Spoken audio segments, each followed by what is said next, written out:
So if you wanted to go to the consciousness and non-locality workshop, or potentially the non-locality and consciousness workshop, you are in the right place. So just so you know, you don't have to worry anymore. 4 presenters. We'll be hearing from Jeffrey Mishlove, Stephan Schwartz, myself, Julia Mossbridge, and Dean Radin, in that order. So the 3 of them are all remote, and I am your DJ and your rapper. So I will be the MC and one of the speakers, and I'll be introducing each of them as we go. So very briefly, we are scientists who are interested in the question of what does consciousness have to do, if anything, with non-locality, and more precisely, how can you measure and find evidence for or against the hypothesis that consciousness has non-local aspects? What do we mean by non-local?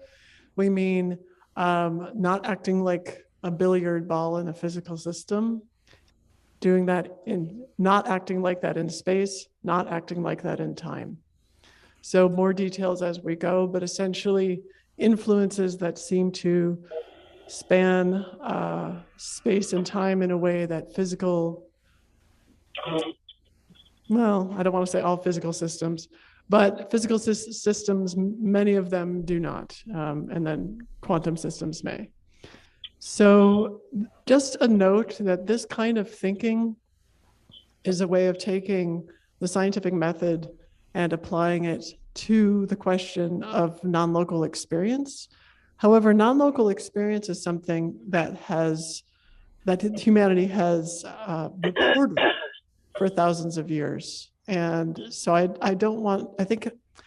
felt like I would be remiss if I didn't introduce this by saying scientists are starting to look at, in the last 200 years or so, and certainly in the last 50 years more rigorously, the idea that the experiences that people have reported for thousands of years might actually have some basis in fact.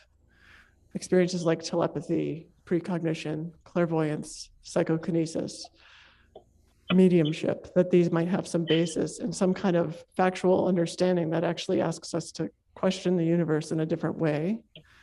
And that is an idea that was and is prevalent among indigenous communities. So I wanted to start this with a land acknowledgement. Especially speaking of non-locally, I had a dream that a Native American man pointed to the earth before I gave this talk. I should probably do a land acknowledgement. So this is the University of Arizona land acknowledgement. We respectfully acknowledge the University of Arizona is on the land and territories of indigenous peoples. Today, Arizona is home to 22 federally recognized tribes, with Tucson being home to the O'odham and the Yaqui. Committed to diversity and inclusion, the university strives to build sustainable relationships with sovereign Native nations and indigenous communities through education offerings, partnerships, and community service. So first, I'd like to introduce Jeffrey Mishlove. He'll be our very next speaker.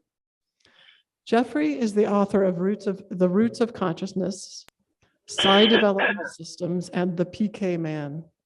He is the recipient of the only doctoral diploma in parapsychology ever awarded by an accredited university, University of California, Berkeley, 1980.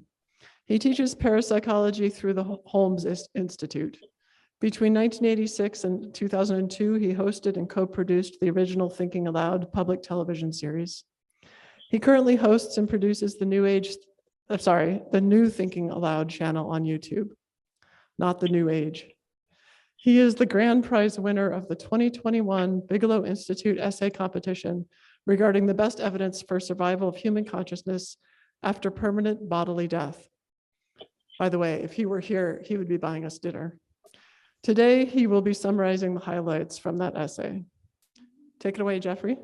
Thank you, Julia. I trust everybody can see me and hear me okay. I have a lot of videos that I'll be there you presenting. Are. Yeah, so you'll share the screen and people will see whatever you see on Zoom. Wonderful, thank you. It's an honor to be here, especially to be with Stephan Schwartz and Dean Radin, two researchers, and Julia Mossbridge, all researchers whom I greatly admire. I'm less of an experimental researcher and more of a television host and a field study researcher. Throughout my career, I've had 50 years of interviewing thought leaders in the field of consciousness research and parapsychology. I'll be talking about survival after death, which is a controversial topic, even amongst parapsychologists. But from my point of view, the evidence for survival is actually overwhelming. However, I'm well aware of the fact that many of you, especially those of you who are in the neurosciences, have a bias. And the bias is simply that it's assumed, without good evidence, that the brain creates consciousness. And what I'd like to do to begin with is to share my screen. Let's see if it will work here. There we go, I hope.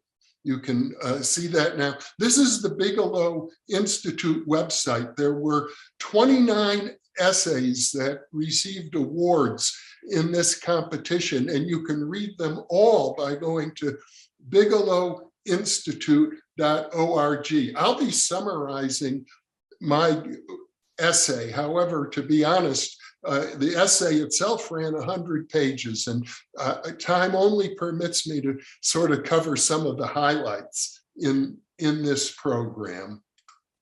I mentioned that I've had the opportunity to interview a lot of people, and one of the most significant people I interviewed was the Nobel laureate Francis Crick, who back in the late 90s or mid-1990s wrote a book called The Astonishing Hypothesis. And Crick surprised me in this interview by acknowledging that survival of consciousness after the death of the physical body, he's still regarded as a real possibility. I'm going to play a brief excerpt from that interview now. And of course, you're a pioneer in our understanding of life, but I wonder if your explorations have given you any insight into the nature of death itself, either biologically or neurologically.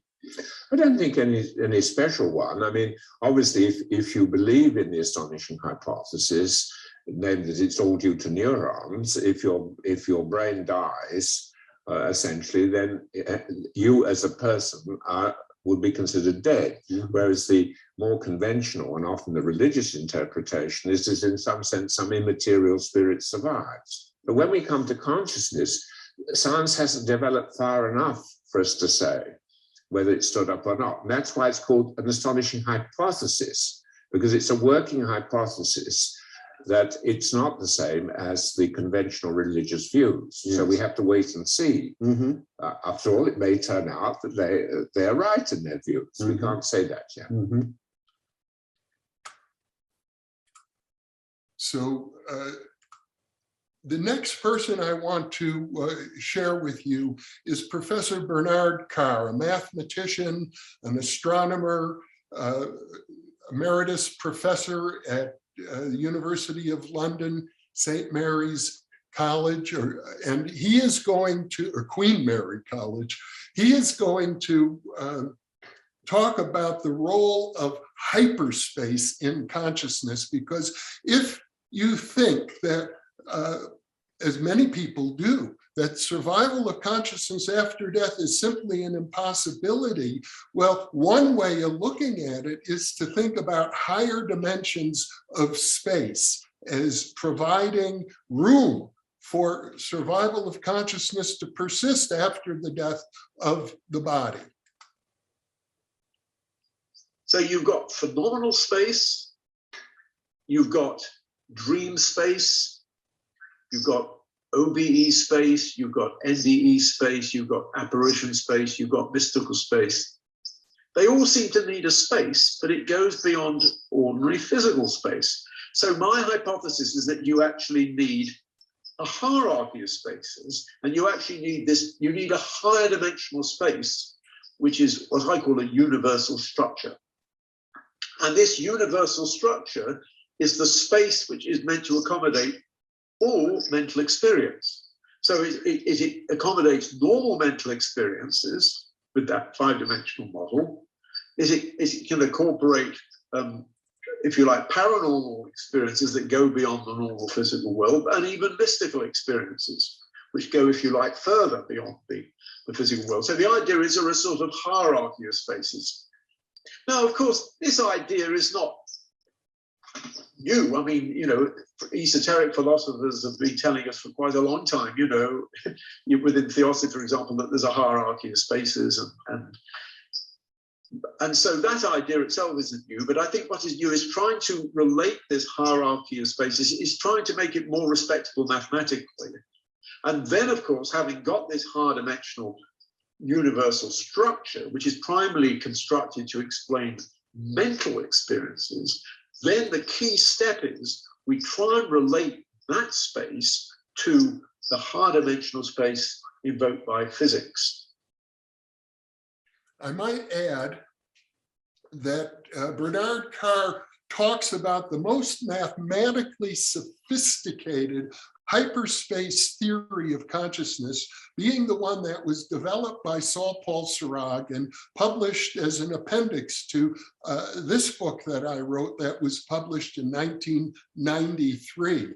Interestingly enough, I presented a poster paper about this theory in 1994 at the very first Tucson Consciousness Conference. And the next video I'm going to show you is the author of that appendix, Saul Paul Sarag, describing in his own words how he sees human consciousness and hyperspace combining to create our everyday conscious experience. And I'll go to that video next. I might also mention, though, before I start the video, you may have noticed that Bernard Carr used a couple of abbreviations that are typical, and I know parapsychologists sometimes take them for granted. He said OBE, that's out-of-body experience, and he also used the phrase NDE, which is shorthand for near-death experience. And now Saul Paul Sarag, mathematician and physicist, talking about how he sees consciousness operating in higher dimensions of space. The old spiritual idea that the mind is not in the body. If the mind is in the body, then you definitely have a mind-body problem, but it's that the body is in the mind. You see, the mind, the cosmic mind being this hyperspace. And so the body is just a shadow that is projected, so to speak, from hyperspace. And so there's no there's then, in a sense, no problem, because our internal experience is not just connected to the hyperspace. It's an intimate piece of the hyperspace. In other words, it's a project. You know, our own minds are projections from a much greater mind, and so on.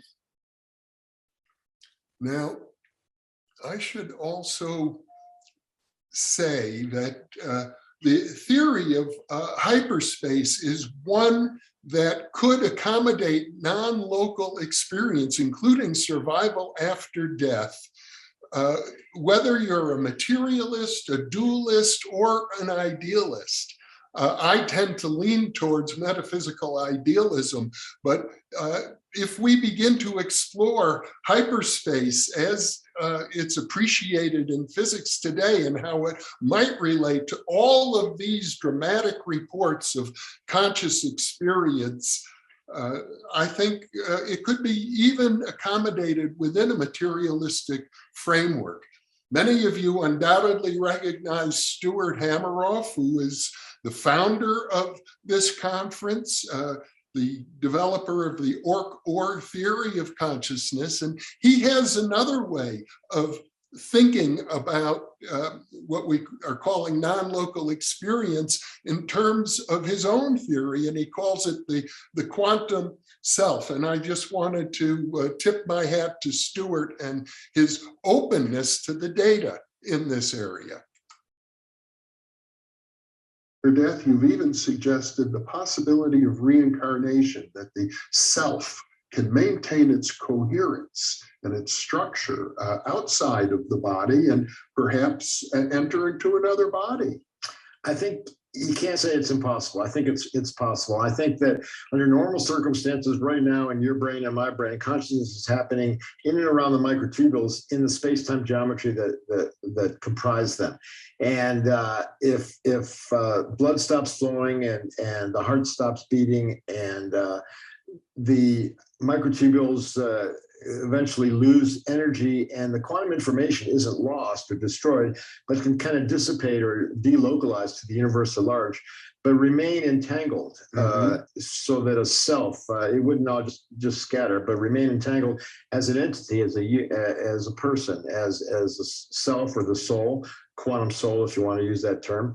And if it's a cardiac arrest and the patient's resuscitated, can go, the quantum soul, if you want to call it that, can go back inside. And the patient said, hey, I had a near-death experience. I saw a white light. I talked to my deceased relatives. I had a sense of calm and wonderment. And generally, these people have changed forever in a good way.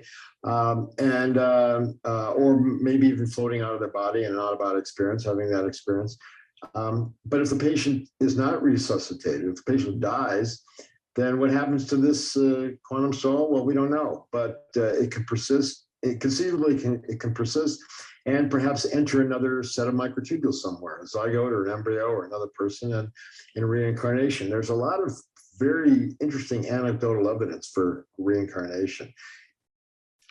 I'd like to make the point that although Stuart here is referring to anecdotal evidence, actually, the evidence, as I see it, is much more than anecdotal. We're talking about carefully researched field studies that have been going on in the case of reincarnation for half a century, and I'll be talking about that. But in general, the argument that I made in this essay is that there are 9 different independent lines of research, all of which are pointing toward the post-mortem survival of human consciousness. And in the essay itself, I have something like 26 examples of what I call white crow experiences. The phrase white crow goes back to William James, the founder of or the father, one might say, of American psychology. James said, if you want to disprove the hypothesis that all crows are black, all you need is one white crow. And he added that Mrs. Piper, the medium, a mental medium of his era, was his white crow. He was convinced that she was producing evidence of what we call or what many of us would call a paranormal nature. Now, paranormal today is sometimes thought of as a taboo word, but it simply originated as an alternative to supernatural. It means, yeah, these experiences don't normally occur in everyday life, although they're actually if you look at the larger population, they're common in the sense that millions of people have had such experiences. And now let me begin to summarize some of the highlights of all of these categories. And I'm going to start with near-death experience. Professor Bruce Grayson recently retired from the University of Virginia, where he's been researching near-death experiences for nearly half a century. And he summarizes this. Well, the near-death experience, from all accounts, is a pointer towards the possibility of the survival of human consciousness after the death of the body, even though, of course, all the experiencers returned to their body or they couldn't report about it. Nevertheless, they all come back and say that they no longer fear death, almost universally. Right. Right, right. I think I like your word, a pointer to the possibility of survival. People often jump to the fact that or the idea that it's proof, and I don't think it's proof, but it's certainly strong evidence for survival.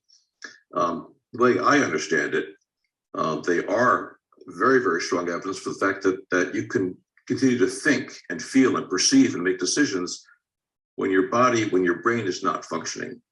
It suggests that the mind can function without the brain, which is kind of counterintuitive because in normal life, it seems like the mind and the brain are the same thing. The mind is what the brain does. When you get intoxicated, that affects your thinking. But in exceptional circumstances, like a near-death experience, when the brain seems to be shutting down, the mind seems to be freed up to experience a far wider range of consciousness than normal. I might add parenthetically that there are several other areas of empirical research in which it appears that the brain itself starts to shut down as conscious experience expands. And this particularly appears to be the case with regard to psychedelic research, and specifically the use of psilocybin. Now, with regard to the near-death experience, it's certainly not the case that all we have as evidence for postmortem survival is anecdotal.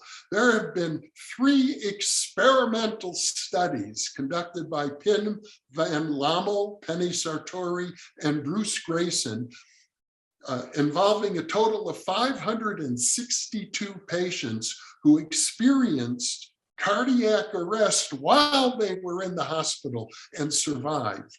Approximately, depending on the study, 10 to 20% of those individuals reported near-death experiences, and the researchers were unable to come up with any correlations of a physiological or psychological nature that could account for their near-death experiences. In fact, from the point of view of Pim van Lommel, these studies alone really provide strong evidence for postmortem survival.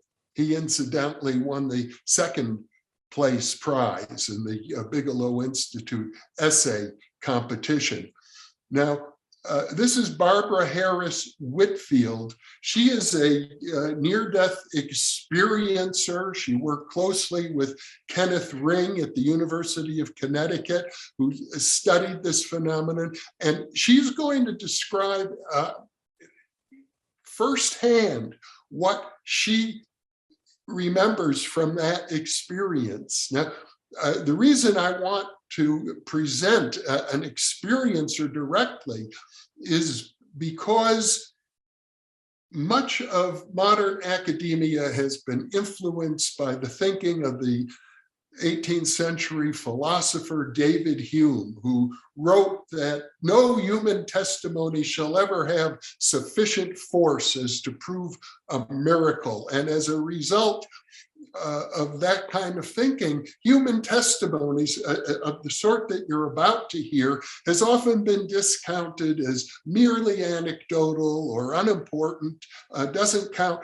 I think that it's important to remember that William James, the father of American psychology, in his final essay on radical empiricism, suggested that anything that's directly experienced cannot be ignored by empirical science. If it's been directly experienced, it should count as empirical data.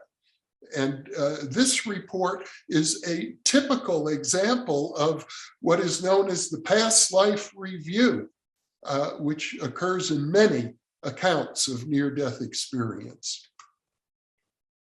And the next thing I knew, I was being embraced by my grandmother, who had been dead for 14 years. Mm-hmm. And I had never once thought of her existing beyond her death. And there we were together, and she was holding me the way she would when I was a child. Mm-hmm. And we re-experienced all 19 years we were together, every memory But I wasn't just experiencing the memories through myself.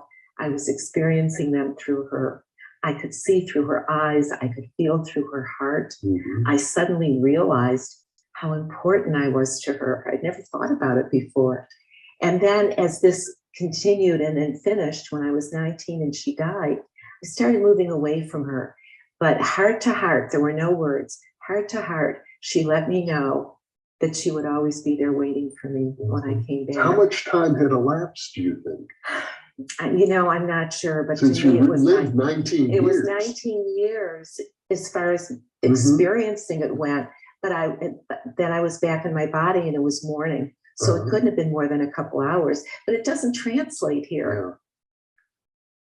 I think there's some very revealing points regarding non-local consciousness that we can glean from this particular account. One of them has been described by Eben Alexander, a neurosurgeon who is also a near-death experiencer, as knowledge through identification. She didn't just know how her grandmother felt about her. She saw that, she experienced it as if she were her grandmother. And the other principle here is what Eben Alexander calls deep time. She was able to, according to her account, experience moment by moment 19 years of her interactions with her grandmother, even though it couldn't have taken more than a few hours, and in some cases only a few minutes. So I'll come back to that, but it certainly does seem that non-local consciousness provides modes of experience that go well beyond conventional, everyday conscious experience. Here's Bruce Grayson again, and Eben Alexander, the author of Proof of Heaven, one of the most famous near-death experiencers in contemporary times. He was in a coma for 7 days, and because his book was a #1 New York Times bestseller, it's very controversial. And in this excerpt, Bruce Grayson is going to talk about his own research into the validity of Eben Alexander's near-death experience. Again, you're going to see that this is very serious clinical investigation. It's not a mere anecdote. So there were these accusations flying back and forth, and no one really had the data to know who was right and who was wrong. So I got Eben's permission to contact the hospital where this happened. It wasn't the hospital where I worked. And I obtained his entire medical record, which was more than 600 pages long. He was in a coma for 7 or 8 days. And I had 3 copies of it.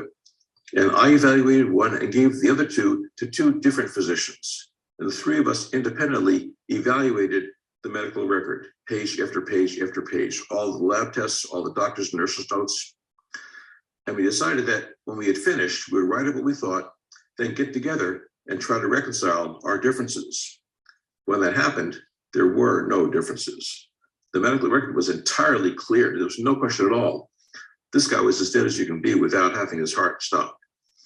His brain, he had a terrible infection, a rare infection of his brain that had a less than 1% chance of survival. And if he survived, there was virtually no chance that he would be functioning again. The CAT scans showed his whole skull filled with pus. You couldn't really see the wrinkles in the brain. It was all filled with pus. And he had what's called the Glasgow Coma Scale, which is a clinical scale doctors and nurses use to measure brain function. And that's done like 3 or 4 times a day during his entire hospital course. And his was very, very low, showing very minimal brain function all the time he was there. Now, the intriguing thing for any of you who have ever heard Eben Alexander speak is that he's extremely articulate and cogent, very present. this is a person who, it was said if he survived at all, it would be mostly as a vegetable for the rest of his life. And now I'm going to show you a brief conversation I had with him, asking him about this healing. Here he is with his partner, Karen Newell. You know, when I think of mind over matter, one of the most dramatic instances I can think of is your recovery. Your cortex was pretty much completely gone. And one has to assume from just watching this conversation or engaging with you in conversation, your cortex has somehow been restored. And I wonder, given your background as a neurosurgeon, how do you think that happened? Well, I would say it's essentially the effect of kind of connecting our light body, our higher self, our kind of more idealized form of self that's following a soul journey. That's certainly not our little ego self, but that far grander aspect of self has tremendous power to heal. Now, this is not widely discussed in the near-death literature, but actually there are a number of cases in addition to Evans, and he himself published a study. For those of you who are interested, here are some references to two different articles talking about a neglected aspect of the near-death experience, which is that a number of cases have been reported of people who had illnesses that were thought to be terminal, that were thought to be uncurable, where miraculous cures occurred after the near-death experience. I think this is a very interesting finding and definitely points to the idea that what we're calling non-local consciousness has phenomenal capacities well beyond the sorts of normal experiences that people generally study when we consider consciousness itself. Now, I'm going to move on to another category of evidence for the postmortem survival. This is Dr. Peter Fenwick, who is a neuroscientist in Britain. He's written extensively on near-death experiences, on after-death communication, and he's going to report on an experience that I had, and I'll talk about my own as well. You could call it an after-death communication, or you could, now some people are referring to it as a shared death experience. And this is a woman he was in touch with who, in Australia, who had an experience regarding the death of her son, and it occurred literally at the moment of his death.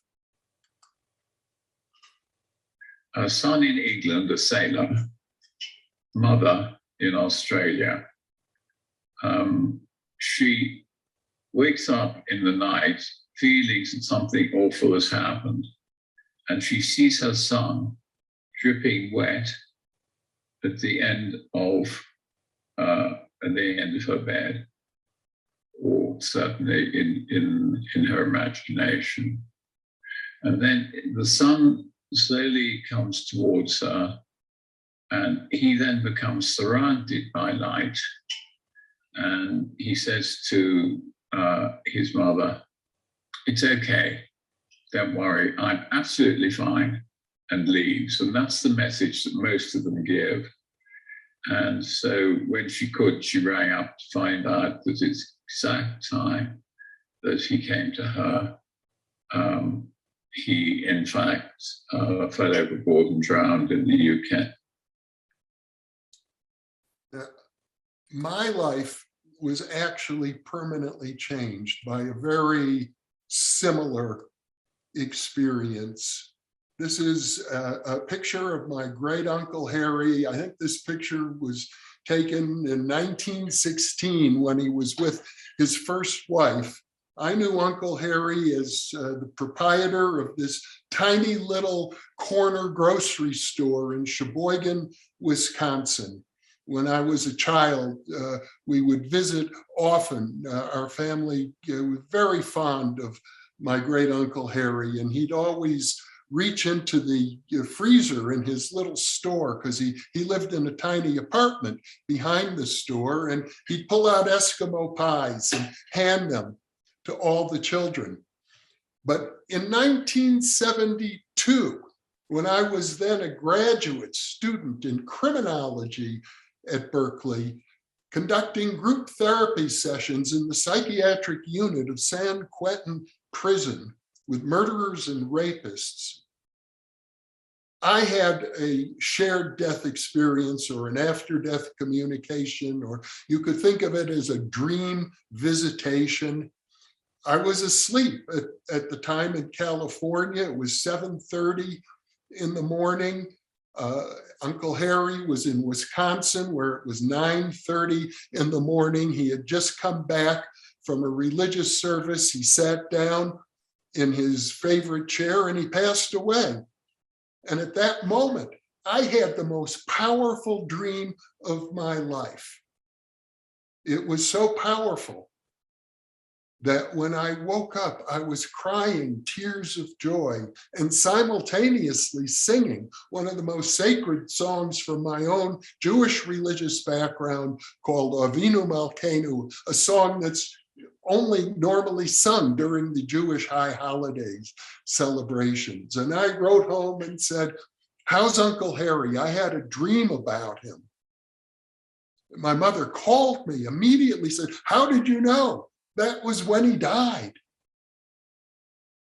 And that dream so influenced me that I realized I could no longer continue as a student in criminology studying the negative sides of human deviance. And I'm sure for those of you involved in universities, you'll know that there are many, many programs to study psychopathology and to study crime. But if you want to study psychic functioning, postmortem survival, mysticism, intuition, or creativity, it's much harder. But I resolved to do it then, and eventually, guided by dreams as it was, I ended up creating an individual interdisciplinary doctoral major in parapsychology, and I set that program up. I entered it in 1973. I matriculated from that program in 1980 with this very unique degree. And I'm aware of the fact that no one subsequently, or to my knowledge even before, has a doctoral diploma that actually says parapsychology. To me, this is a very sad thing, but I want to acknowledge that there are hundreds of very bright people who have done doctoral research in the field of parapsychology. My uniqueness is simply that the diploma says parapsychology on it. And there are other diplomas that might say something similar, particularly in England, where I think some diplomas say psychology and parapsychology. But the main point here is I can look back 50 years and say that this after-death communication I had with my great uncle Harry was so profound that it permanently changed my life. And that's why I'm here today, speaking to you about it. But more importantly, I'm not the only person whose life was changed by an after-death communication. Here are two other famous examples. Bishop James Pike, who was the Episcopalian Bishop of California, who resigned his very prestigious post after his son died of suicide, and he began experiencing shortly after his son's death a wide range of poltergeist phenomena in the apartment in England that he had been sharing with his son only right up until a few days before the tragic death occurred. His Anglican colleagues in England recommended that he visit the medium Ina Twigg, with whom he had sessions, and she convinced him not only that she was communicating with his deceased son, but also with the famous theologian Paul Tillich, who happened to have been a friend of Bishop Pike and the godfather of his deceased son. And it was that realization that prompted Bishop Pike to resign his exalted post as the Bishop of California, because he wanted to conduct further investigations of postmortem survival and also research the origins of Christianity. And many of you may know that his life ended tragically in Israel, I think a year or two after this book was published, when he got lost in the desert because he was trying to search for the authentic story of Jesus. Now, another person who reports a life-changing experience is the physician Elizabeth Kubler-Ross, who was named by Time magazine as one of the 100 most influential people of the 20th century. She's well known for her stages of grief and the issues of people confronting death. She was, in fact, one of the first people to write about near-death experience. And she reported an instance in which her career was going nowhere. She was about to resign. She was standing by an elevator the University of Chicago, about to tell the priest with whom she was working that she was going to stop all of her seminars on death and dying, when a woman came up to her and said, "Can I walk with you to your office?" So they left that encounter, walked to the office. Elizabeth Kubler-Ross recognized as she was walking next to Mrs. Schwartz. Mrs. Schwartz, the very woman who first reported a near-death experience to her, but Mrs. Schwartz had died 10 months earlier. And they walked together to the office, and Mrs. Schwartz pleaded with Elizabeth Kubler-Ross, "You must not give up this important work you're doing. Promise me you won't." And Elizabeth Kubler-Ross looked her in the eye and promised her that she wouldn't. She said that it was a moment of, I guess the best way I could describe it is akin to what I felt in the dream with Uncle Harry, soul to soul communication, no boundaries. And she kept that promise. She also had the wherewithal to ask Mrs. Schwartz, "Would you mind writing a note for me with this request and signing it?" And Mrs. Schwartz did. Elizabeth Kubler-Ross kept that note the rest of her life. And then Mrs. Schwartz walked out the office door. Elizabeth Kubler-Ross looked out the door after her, but the hallway was empty. She has reported on that experience through many of her lectures. Here's another after-death communication with my good friend, physicist Russell Targ, who is well known for his pioneering work in the field of remote viewing. His beautiful daughter, Elizabeth, who was a psychiatrist and also a parapsychology researcher. You can see her here as a teenager working with an ESP testing machine, died at the age of 41 and has been very active subsequent to her death, communicating from the other side. And in this excerpt, Russell Targ describes one such communication. The nurse, who's also a professor, said, "I have to ask you, Jane, do you know a woman who died recently, a tall woman with long dark hair?" Jane said, "As a matter of fact, I do." And the nurse said, "Well, I wouldn't normally interfere with a meeting like this. Do you mind? Mm-hmm. But this deceased person is very insistent that you give a message to her father, to the father of the woman, because the message that she wants to communicate will convince him of her survival, because she's been unsuccessful And she said, remind him that when I was a little child, that he and another person forcefully stuffed me into a red dress against my will. And it was a traumatic experience for me. If you tell him that, he will know that I survived. And Jane communicated that to me. And indeed, no other living person knows that I was involved in such a stupid activity. My mother, who's a very society-driven person in New York, had sent a beautiful handmade dress to us for Elizabeth. Elizabeth was 2 years old, and my mother was making her first trip to California to visit us. And she thought it would be nice to dress up Elizabeth to meet her at the airport. This is my mother was a publicist. So this was her idea of a little tableau to create. My wife wore only trousers of various kinds, fashionably, appropriately dressed, but never wore dresses. Elizabeth could have no part of wearing a dress.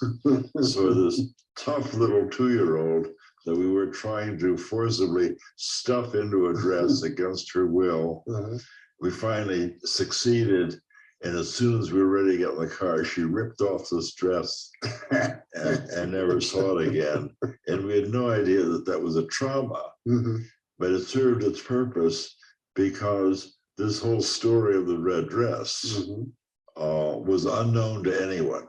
As my wife and I, and Elizabeth knew about it, but no other person, because we realized that was Elizabeth was our first child. We simply didn't know any better. But there is no other source than Elizabeth for this story. And that's the event that convinced you, a laser physicist, of the reality of survival of consciousness. That's right.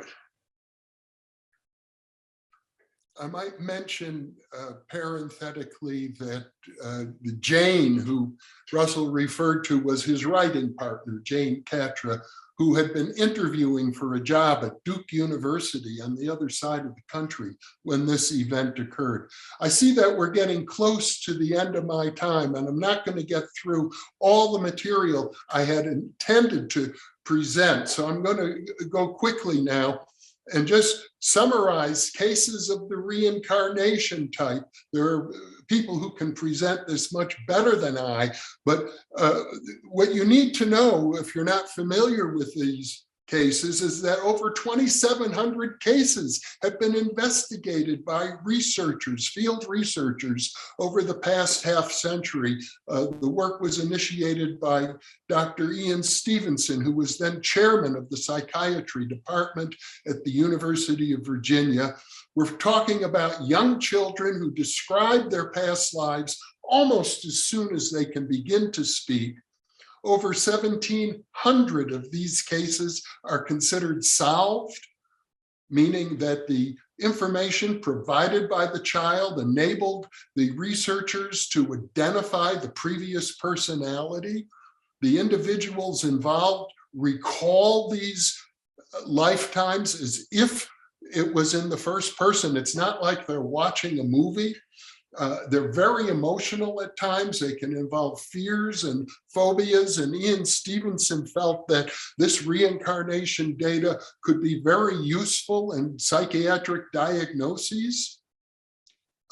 Interestingly, over 50% of the solved cases involve a previous person who experienced a violent death. And most interesting is the fact that very often the young children have birthmarks that correspond to the previous person's death wounds. And this has been verified through a study of medical records. Now, one of the most impressive types of evidence for survival after death comes from cases that it's sometimes called replacement reincarnation, or cases of possession. For example, we're going to give you an excerpt briefly from a BBC documentary about a famous case known as the Shiva Sumitra, case of possession. Sumitra Singh was a woman in India, poorly educated, in fact, uneducated, didn't go to school, could barely read or write, but she was a married woman. She got sick. Her family thought she was dead. The body was cold. They were getting ready to cremate the body when all of a sudden she sat up and said, "Who are these people? I'm not this Sumitra. My name is Shiva Tripathi. Was murdered 3 months ago. And I have a family." Eventually her family from another village, some 100 kilometers away, learned about this case. And when they showed up to see this child, she immediately embraced them and asked them questions. And this is all shown in this brief documentary excerpt. Shiva's father heard about the girl in the remote village who claimed to be his daughter and went to see her. The girl recognized him immediately and spoke in detail of Shiva's life. She convinced him she was his daughter. तो थोड़ा हमारे आंसू भी आ गए। हमने कि जब इतना बतलाती, फिर उसने बच्चों का नाम दिया, सब पूरा अपना। उसके बाद जो है इस तरह से सब कर हमने उनसे कहा भी ठाकुर से रोके भी, तो दूसरे दिन हम यहाँ लेकर के आए उसे। जब यहाँ लेकर के आए तो मैंने वाइफ को जो था अलग बैठा लिया था, इसी मकान में थी जब आप आई थी। तो मैंने कहा, जब उसने देखा तो उसे कोई यही नहीं दिखानी कि मम्मी कहाँ है। तो उसने कहा यहाँ तो मम्मी है नहीं। हमने कि देखो इन्हीं में बैठी और लेडीज थी सब। वह सब औरतें थी, वहाँ बोली कि मम्मी तो यहाँ नहीं। तो उसके बाद में पिताजी उनके बोले मम्मी को देखो कहाँ है। इधर उधर देख के कमरा में पहुंची, अंदर हम बैठे, वहीं जाएगी मम्मी मम्मी कह के। Dr. Pasricha checked Sumitra's statements against published accounts. The girl gave 16 facts about Shiva's life not mentioned in any press reports. Sumitra identified 22 relatives of the dead girl from photographs. 5 years after Sumitra allegedly became possessed by Shiva, we called unannounced at the isolated village where Sumitra lives. Sumitra agreed to talk to us, but made it very clear she was as certain as ever about her inner identity.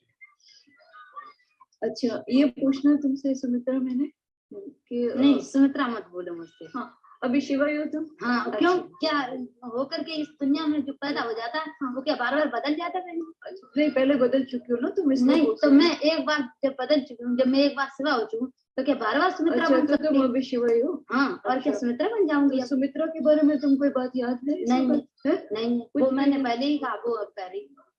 Shiva के बारे में तो तुम्हें क्या क्या याद है? शिवा के बारे में जैसे बचपन से 2 बच्चे हैं, वो भी आप जानती हो। अच्छा, हाँ, जैसे खत्म हुई थी वो भी मैंने बता दिया था।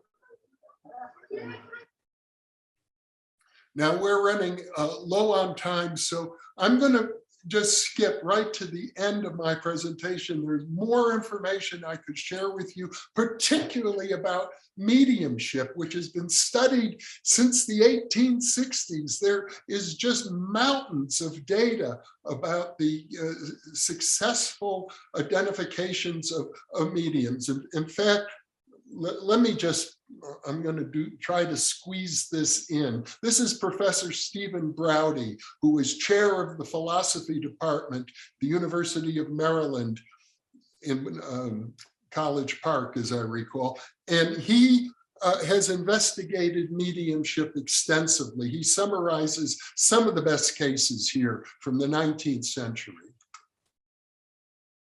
The most impressive cases would be those where people want to communicate with deceased relatives or friends, and they get very detailed, intimate evidence that the communicator is who he or she claims to be.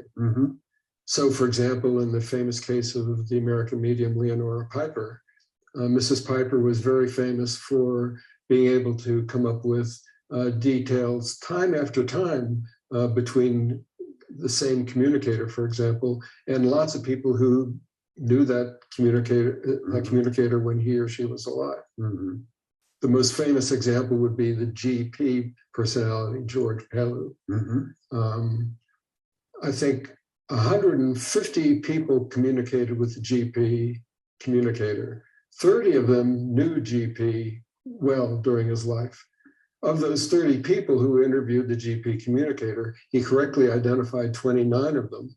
The only one he missed was someone who the last time he saw when alive was a little girl, but at this time, when she communicated with him, she was an adult. In other words, these people are typically called sitters who attend the seance, and in the best of circumstances, they are anonymous. The medium is never introduced to them by name. Right. The medium didn't know who they were. The sitters all felt that they were really in touch with someone who could communicate with them about things that would have been known only to the two of them. I should add that Mrs. Piper was scrupulously examined. She was trailed by detectives sent by the members of the Society for Psychical Research to see that she wasn't on the sly researching this sort of thing. Absolutely. Yeah. And her career went on for many, many years, providing evidence of this quality. Now, I could go on and on and on about the successful studies that have been done going back 140 years or more with spiritualist mediums providing high quality information concerning the deceased. The other presenters, I think, will probably share with you the controversies concerning whether this is really evidence of survival or is it evidence of extrasensory perception. That may be an interesting debate within parapsychology, but I think outside of parapsychology, very few people appreciate the nuances of the debate because the conventional view in academia is that, as was written in the Skeptical Inquirer, it doesn't matter how good the evidence is, these things are all impossible, whether we're talking about extrasensory perception or survival. So in conclusion, I'm just going to let Professor Jeffrey Kripal, who is a philosopher and a religious scholar, have the last word. I think he says it probably at least as well, or if not better than I could. The social censor is so powerful, and it represses these stories. And so we then think, oh, these are rare, kind of anecdotal, tangential stuff that we don't really need to think about. No, these are as common as human beings are. They happen every day, every minute, all over the world. And the only reason we don't realize that is because of this social censor that's like pushing, keeping them all down. It's a taboo of some sort that is implicit. We're afraid of our own supernatures, essentially. Yeah. And so we imagine they're rare and unusual and weird when actually they're us. That's who we really are. That's what we're really capable of.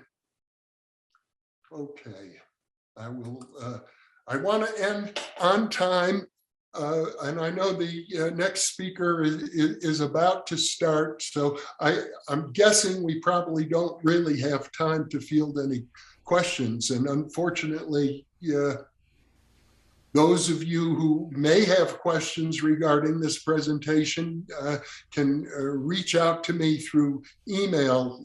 I'm all over the internet, so it shouldn't be too hard to find an appropriate email address. And I guess I should at this point turn things over to our Master of Ceremonies here, Julia Mossbridge.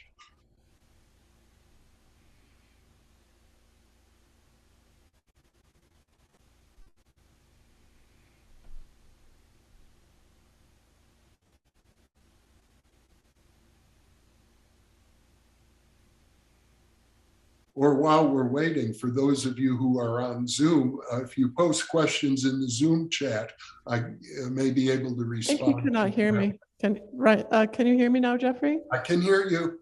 Great. I just wanted to say, this is a great service because the way that people start to join the field of the scientific field of trying to understand these phenomena is to hear about these stories, recognize in their own life these kind of experiences, and then want to understand them. So I thought it was really valuable what you offered. We have time for maybe one question. And so I'm going to go ahead and look in the room and see if there's someone who would like to come to the microphone and ask a question. And also check and see if there's a question in the chat. Anyone in the room like to come ask a question? Please do.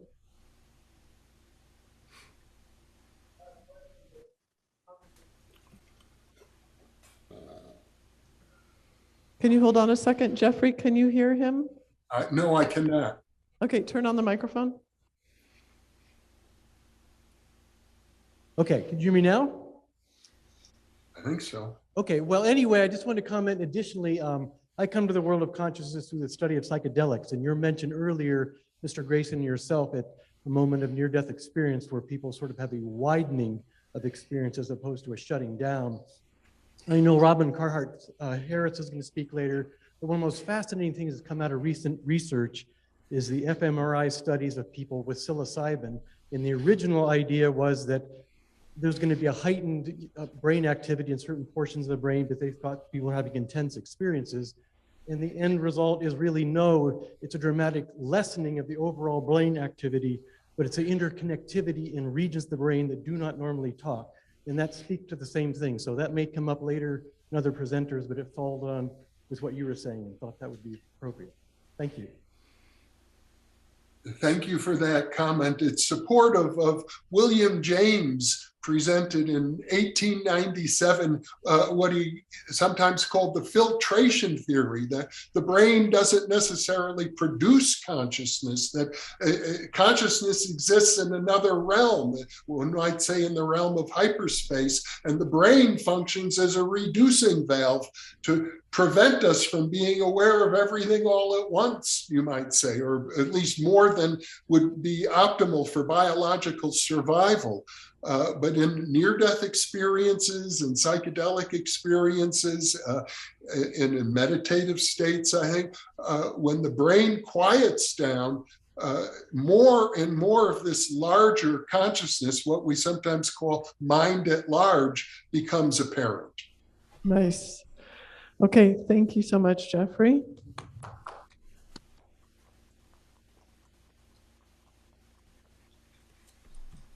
And Ryan, will you go ahead and mute Jeffrey and then prepare to unmute Stephan Schwartz? I'll go ahead and introduce him. By the way we're working this workshop is it's 4 about 45-minute talks with hopefully about 15 minutes of questions and answers between the talks. And so for the folks on Zoom, if you could put your questions into the Q&A rather than the chat, because the chat doesn't show up on the screen here and be distracting, whereas the Q&A doesn't show up on the screen and be distracting, whereas the chat is a little distracting to the folks in the room.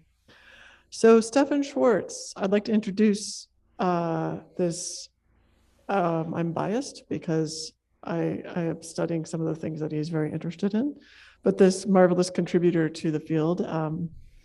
Stephan is a scientist, futurist, award-winning author of both fiction and nonfiction. He's a distinguished associated scholar of the California Institute for Human Science and a Bial Foundation Fellow. He's a columnist for the journal Explorer and editor of the daily web publication schwartzreport.net, in both of which he covers trends that are affecting the future. For over 40 years, as an experimentalist, he has been studying the nature of consciousness. Schwartz is part of the small group that founded modern remote viewing research and is the principal researcher studying the use of remote viewing in anthropology and archaeology. In addition to his own nonfiction books and novels, he is the author of more than 250 technical reports, papers, academic book chapters, prefaces, and introductions, and has made over 1,000 presentations to universities, institutions, and government agencies around the world.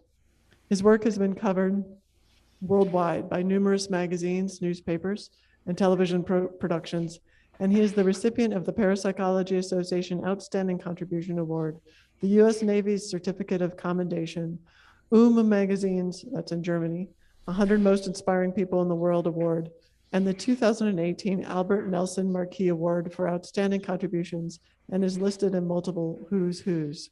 His talk is entitled Mind Rover, The Evolution of Non-Local Perception to Remote Viewing. Okay, all right. Well, it's a pleasure to be here, and thank you, Julia. And it's I find this very interesting. We've got 4 of the most interesting people studying consciousness in the seminar, and I can't think of any precursor to that.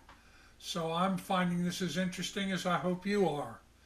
My presentation, and let me start my share screen. Hold on. Okay. All right. I hope you now see that. Can somebody tell me whether that's working? Well, I'll assume that it is. Yep, it's looking great. Okay. Mind Rover, the evolution of non-local perception to remote viewing. And let's see. How do I do this? Okay. From my perspective, there are basically 3 classes of non-local consciousness phenomena. And by the way, the idea that the terminology non-local consciousness was coined in 1981 by Larry Dossey, a physician who's been studying this for over half a century. In any case, non-local perception, non-local perturbation, and the continuity of consciousness. Non-local perception is the acquisition of non-locally sourced information that the informant should not be able to know because it is shielded by time, space, or both. Examples of this are remote viewing and the Ganzfeld protocol, which I'll get into a little bit more later. Non-local perturbation is the objectively verifiable manipulation of physical reality through intentioned consciousness. Examples are therapeutic intention, healing, or altering the performance of REGs, random event generators, or random number generators. Continuity of consciousness research addresses the existence of non-physiologically based consciousness. Jeffrey's just given us a very good presentation of that, and that involves NDEs, near-death experiences, reincarnation, and mediumship. This presentation that I'm going to do now addresses non-local perception and its evolution into scientific remote viewing. And I want to strengthen the point that Julia was making in the beginning, that we have been looking at this stuff and humanity has understood the non-local nature of consciousness for millennia, not necessarily scientifically, but the evidence for it is present in every culture around the world. Even excavations of Neanderthal burials show they had an awareness of the idea of continuity of consciousness. But the first non-local perception experiment that I want to start with begins in Turkey and is recounted in the 46th chapter of the Histories of Herodotus. Herodotus is the father of history, the written history, and he dates from the 5th century BCE, and he reports what amounts to a remote viewing done virtually the same way we would do it today by Croesus, king of the Lydians, who was in the 6th century BCE. The reason we say rich as Croesus is that he was the first to coin in silver and gold. Sardis, the capital of Lydia, Croesus's kingdom, was under threat of attack by Cyrus, the king of the Persians. Lydia is now part of Turkey, and he didn't know quite what to do, so he decided that he would find out whether they were going to do it, and he wanted to know who he could believe in, so he sent 7 embassies, 7 teams, out to the 7 oracles of the Greek world, because the Greeks, like every other culture throughout history, had groups of people who were particularly gifted at this, and he gave them the following instructions. Keep count of the days from the time of their leaving Sardis and reckoning from the date on the 100th day when they consulted the oracles, and they were only to do it on the 100th day, and they were to ask the following question. Inquire of them what Croesus, son of Alietes, king of Lydia, was doing at that moment. And the answers were to be written down and brought back to Croesus. Today we would call this an outbound experiment. And the only one that we know is the one from the Greek oracle, the Oracle of Delphi, because that apparently was the one that was the most accurate. And the Pythonists, these were young women who were part of a cadre of young women who were trained to do this sort of research. And she answered in hexametric verse before the embassy that Croesus had sent could even ask the question. And she said, I can count the sands, that's the period of time. I can measure the ocean, that's the ocean they had to travel over. I have ears for the silent and know what the dumb man meaneth, that's Croesus. Lo, on my senses there striketh the smell of a shell-covered tortoise, boiling now on a fire with the flesh of a lamb in a cauldron. Brass is the vessel below, brass the cover above. And Croesus, in preparation for the 100th day, had set himself to think what was the most impossible thing that anyone could conceive of a king doing, and then waiting until the agreed upon 100th day, he acted as he had determined. He took a tortoise and a lamb. He had a fire built in the courtyard of his palace, and a tripod put up, and a bronze cauldron brought in, and with a bronze lid, and he cut up a tortoise and a lamb and threw them into the fire.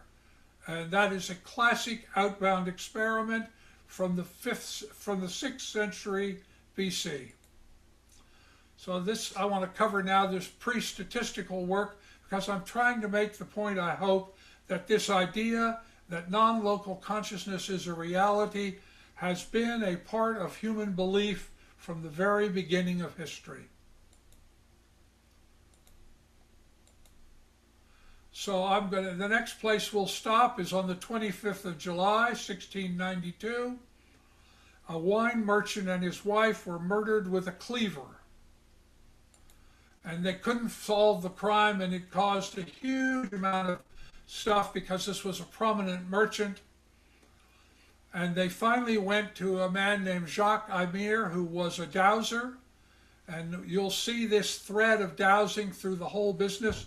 Dowsing, I think, is a form of non-local perception with a biofeedback technique.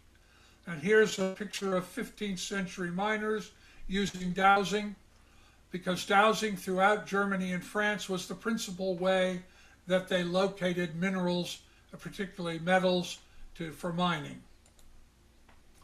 So this was the first attempt at science that we really see.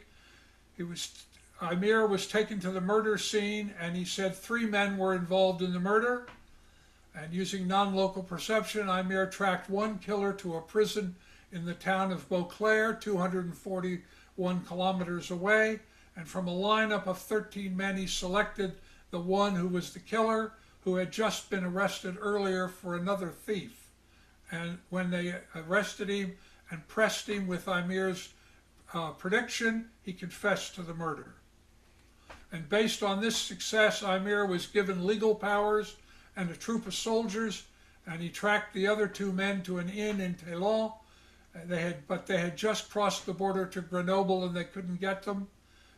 But it resulted in Aymir becoming a national hero, and he was, as many of us have been, attacked by skeptics and defended by supporters. In defense of Aymir, Pierre Laurent, who was the Abbé de Valmont, wrote a book, one of the very first attempts at scientific study of these non-local perception, called Occult Physics, or the Treatise on the Divining Rod. And skeptics who read the book argued that the success of Aymir arose from him breathing in corpuscles, but nobody knows what the corpuscles were. It resulted in the first scientific commission to study non-local consciousness.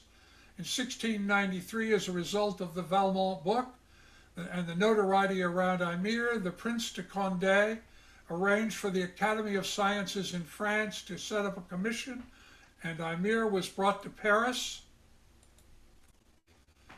And the Academy devised the first prototype of a controlled blind experiment. In a garden in the courtyard of the Academy, they dug 6 holes, and because of the mining work going on, 4 of the holes were filled with different metals. The 5th was filled with gravel, and the 6th was left empty, although a grass divot was replaced, so that they all looked exactly the same. And when that was done, they brought Ymir into the courtyard, and he was able to discern which holes contained the metal, but he was unable to distinguish between the metals, which kind of metal. And he identified the empty hole, and he identified the hole filled with gravel. So I want to come forward now into the 19th century. The word telepathy was coined in 1882 by the English Victorian poet, essayist, and spiritualist, and psychological researcher Frederick Myers. René Worcalier, who wrote a book called Mind to Mind, one of the first books about non-local perception studied scientifically. And he developed at the time when both applied electronics and non-local consciousness research had their beginnings. It's very interesting to note that the separation of consciousness from science occurred as a result of the Council of Trent. The Council of Trent was a meeting of the Roman Curia from 1545 to 1563, just as science was beginning.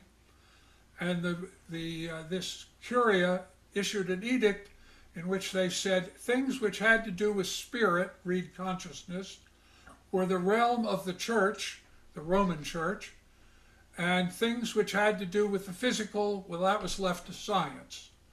And they said that if you breached into their area of interest and they could get at you, as the church could in most countries in Europe, that they would torture you and burn you alive, and they did. But the telepathy is an odd word because it was coined by the same people who were creating telegraphy, telephony, telepathy, because they all thought it was a signal receiver sender process. Frederick Myers, friend of Worcalier and fellow of the psychical explorer Sir William Crookes, who was the discoverer of thallium and inventor of the precursor to the cathode ray tube, foresaw that electronics would permit people separated by any distance to communicate, and so publicly in the February 1892 issue of Fortnightly Review, and quietly he told friends this might also be true of psychical communications, and in fact that is true. The first modern non-local perception protocol was designed by Worcalier, René Worcalier, in 1881-1962. In 1901, Worcalier designed the earliest form of remote perception protocol in which non-local perception event was the research goal, and Worcalier was the first to explore the idea that all the senses would report.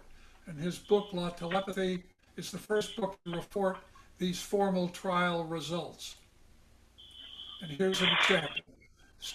Worcalier would draw a little image, and someone who was at a distance would draw what they thought he was drawing, and you can see the results.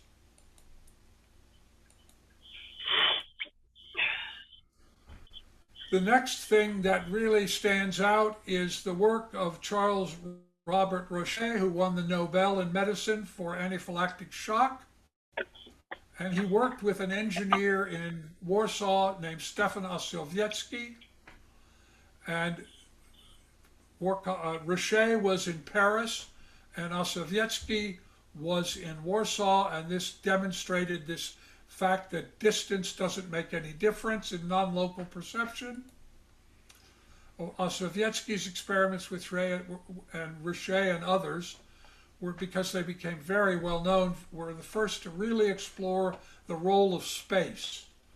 Ossiewiecki's experiments with Poniatowski and others were also the first to really explore the role of time, because Poniatowski was an ethnographer and he was looking at early man studies.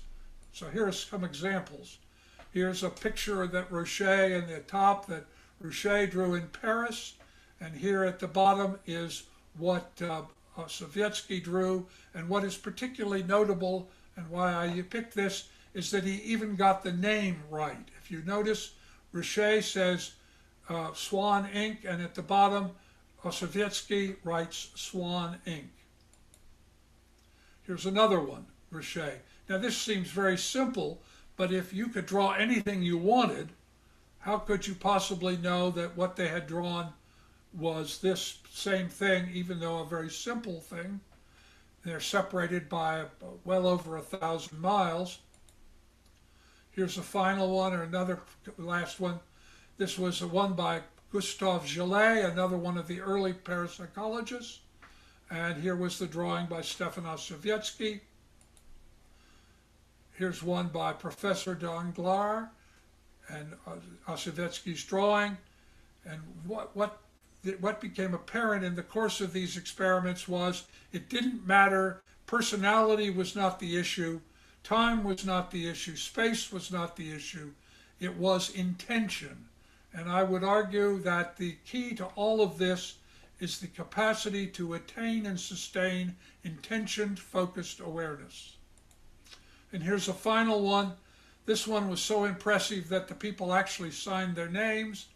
This was several professors who each added to the drawing, so multiple people created this, and here was the drawing in Warsaw that Stephan Ossiewiecki made.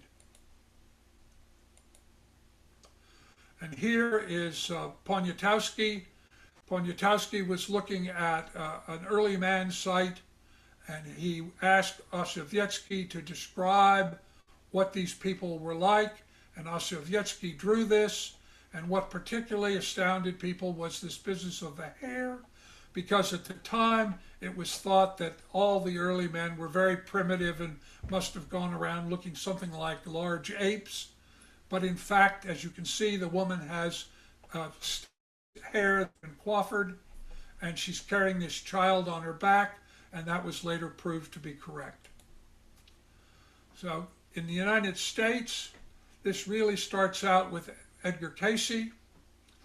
Cayce was a man with an 8th grade education who, beginning in 1901, went on to provide what I would call remote viewing. He would give what they called sessions, and he would give readings. That was his word. And he would describe people and things. He would speak in languages he didn't normally speak, couldn't speak, even in dialects of languages that he couldn't speak. And his work was kept very carefully. This had a big influence on me, the care of documentation by Gladys Davis, his lifelong secretary and archivist, and she kept track of everything, including every telephone note, every research note, every recipe that he mentioned, every protocol he defined, and it was all kept, and it's all at Virginia Beach. There were about almost 15,000 of these sessions. It's the largest body of documented non-local perception work in the world. And here's just a quick example of a few. Cayce was asked to do a reading. He would start off a reading, he would go into a trance. The reason I think he went into a trance was that what he was saying was in contradiction to the evangelical Christianity he had been raised in, and so he kind of checked out at the personal level, and he spoke in a trance, and that's why I think he did it. It was disassociative, and he would start off by saying, yes, we have the body, and then he would describe something, and here's an example. Yes, we have the body, there's quite a lot of body, and lovely pajamas. And here was the feedback report that Gladys would get them to write when they got the reading and they read it. She would ask them to write everything down that they could and send back to her. And the feedback was, she's quite overweight, although how Casey knew I could not guess. And she had on her new pajamas, with which she was very pleased. And he would also say things like, oh, I can smell the flowers. And they would say, oh, we had the window open and the forsythia and all the flowers in the garden, we could smell them. So it taught me that every sense could report. Here's another one. He's not here yet. He's still on the bus. And there's the wonderful smell of flowers. And the feedback report was, at the time the reading was scheduled, he was stuck on the bus. We had just opened the window and the smell of jasmine filled the room. Here, though, is one of the most extraordinary. When a doctor in Kentucky took a reading for a patient with obstinate leg sores, Casey, who was in Hopkinsville, Kentucky, miles away, prescribed smoke oil.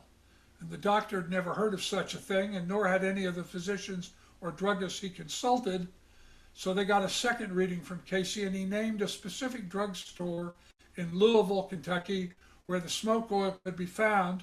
But when the doctor wired for it, the druggist wired back, I've never heard of it. So then they got a third reading, and Casey explained that the smoke oil was on a certain shelf in the back room behind the bottles marked so-and-so, and this time the manager wired back, found it. The bottle was old, the company which had made it was out of business, but the label said smoke oil, and it worked its cure. A little bit later, we come forward into mental radio. This is Upton Sinclair, a very famous activist writer at the time, 1878, 1968, and Mary Craig Sinclair, his wife, who began doing a form of remote perception in which they would make a drawing in one room, someone would make a drawing, and she would make what she thought they were drawing. It was a pickup of the earlier work of War Collier. And one night they had, here's an example, here's what they drew, here's what she drew. And one night they had Einstein over for dinner, and he asked to see an example of this, and she did an example with her husband. She went into another room, and her husband went into another room, and he drew with Einstein, and he drew what he drew, and she drew what she drew, and it was the same. And Einstein was so impressed when Upton Sinclair wrote the book about Mary Craig Sinclair. He asked Einstein to write the foreword, and Einstein then, along with Max Planck, the most famous scientist in the world, wrote the following: I have read the book of Upton Sinclair with great interest, and am convinced that the same deserves the most earnest consideration, not only of the laity, but also of psychologists. The results of telepathic experiments, carefully and plainly set forth, stand surely far beyond those which a nature investigator holds to be thinkable. A little while later, we come forward, and here is Harold Sherman and Sir Hubert Wilkins, a very famous at the time Arctic explorer. And Wilkins was going to fly to the Arctic, and he was very concerned that because in the Arctic the electromagnetic activity is quite different than where it is in lower altitudes, lower latitudes, that he might be in a situation where something could happen and he would not be able to communicate because the radios wouldn't work. And so he asked Harold Sherman if he would meet with him every day mentally, and he would send Sherman a message so that they could maintain communication, so if anything happened to him, that he would be able to be rescued. And here's an example. Wilkins was up in the Arctic, and he said, while I was in the radio office at Point Barrow, the fire alarm rang. It was on an Eskimo shack on fire. The chimney blazed up and the roof took fire, but it was soon put out. Some damage resulted, but mostly from the efforts of the zealous firemen. It was pretty cold that night with a slight wind. And Sherman wrote down, Sherman's in New York at that point, I don't know why, but I seem to see a crackling fire shining in the darkness. I get a definite fire impression as though a house is burning. You can see it from your location on the ice. People are running and hurrying toward the flames. It's bitter cold, and there's a breeze, stiff breeze blowing. Now, my personal interest is not, when I got involved with this in 1968, began as an experimentalist, and I am an experimentalist, not a theoretician I don't speculate, I'm not a philosopher. What I care about is objectively verifiable data. And so when I began in 1968 experimenting, what I was interested in was not, is this real, because I had spent the previous 5 years reading all of the Edgar Cayce readings, all 15,000 of them, and I had also read everything published in a parapsychological journal. So by that time, I was convinced it was real. My questions were then and are now, what is telling us about the nature of consciousness? What can we do to make it more accessible? Is there anything of practical utility that we can do with it? And what is it telling us about our place in the matrix of consciousness, the larger matrix? Because I believe that Max Planck, in his 1931 interview with the Observer magazine, was correct when he said, consciousness is causal and fundamental. You cannot get behind consciousness. Space-time arises from consciousness, not consciousness from space-time. Consciousness is the fundamental. And so I was interested in doing something that had practical utility. That was also triple blind, because I was committed to only doing triple blind experiments. Triple blind is where nobody knows the answer at the time you get the data, and only subsequent research will reveal whether it is correct. And that started me with a long search, and it began with a man named Frederick Bly Bond, who was an archaeologist, antiquarian, and he was given the job of restoring or examining Glastonbury Cathedral, one of the great cathedrals of Christianity in the British Isles, until Henry VIII, who destroyed it when he split from the Roman Church. And Bond chose to use automatic writing, which was then very popular in the 19th century, early 20th century. And he worked with a British colonel, and the two of them would sit there and hold a pencil together, and then they would just see what came out. And what happened was they contacted a group called a group of monks who claimed to have once lived in the Abbey of Glastonbury and have built it, and who wanted to see it restored. And they gave Bly Bond descriptions of where to go to get things. And throughout, beginning in 1918, here was the cathedral that has existed at the time that Bond began. Here was the reconstruction that he made of the Glastonbury Cathedral and Abbey, all of which was checked out by the archaeological work, none of which was known. At the time that I did this research, there were still men alive who had worked for him, and I went and interviewed them in England, and they said to me it was the weirdest thing. He would come out in the morning and he would say to us, okay, we're going to go out here, and we would walk into a field until he got to a certain point, and he would say, now dig down here, you'll find the walls. And we would dig down, and there they would be. And this one man said to me, I don't know how he ever did it. It didn't make any sense. You couldn't explain it logically. But there it was, the reconstruction. Here was his final reconstruction of Glastonbury. And he was made, a great deal was made of him.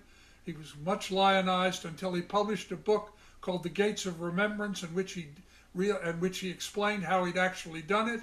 And then the church, the Anglican Church, took his name off of everything, and he was not mentioned for years. This is General James Scott Elliott. Now you'll notice he's holding a dowsing rod. This is another one of these examples of dowsing, which is remote perception with biofeedback technique. there are a lot of different ways. I hope you get this point. There are a lot of different ways to do non-local perception. Remote viewing is just one of them. It's a protocol or a series of protocols, as I will get to in a moment. But there are lots of different ways to do this. James Elliot was a British general, and he got interested in the Bronze Age cultures of England, and he learned dowsing and began to dowse, and he located, here we go, he located a series of sites. Here's one of them that he located by dowsing, and he was able to identify where various things would be found, and that all turned out to be correct. And he published papers, became convinced that what he was doing was somehow involving consciousness that could not be explained as being physiologically based. This was C.S. Reed was a young archaeologist who was working in Canada.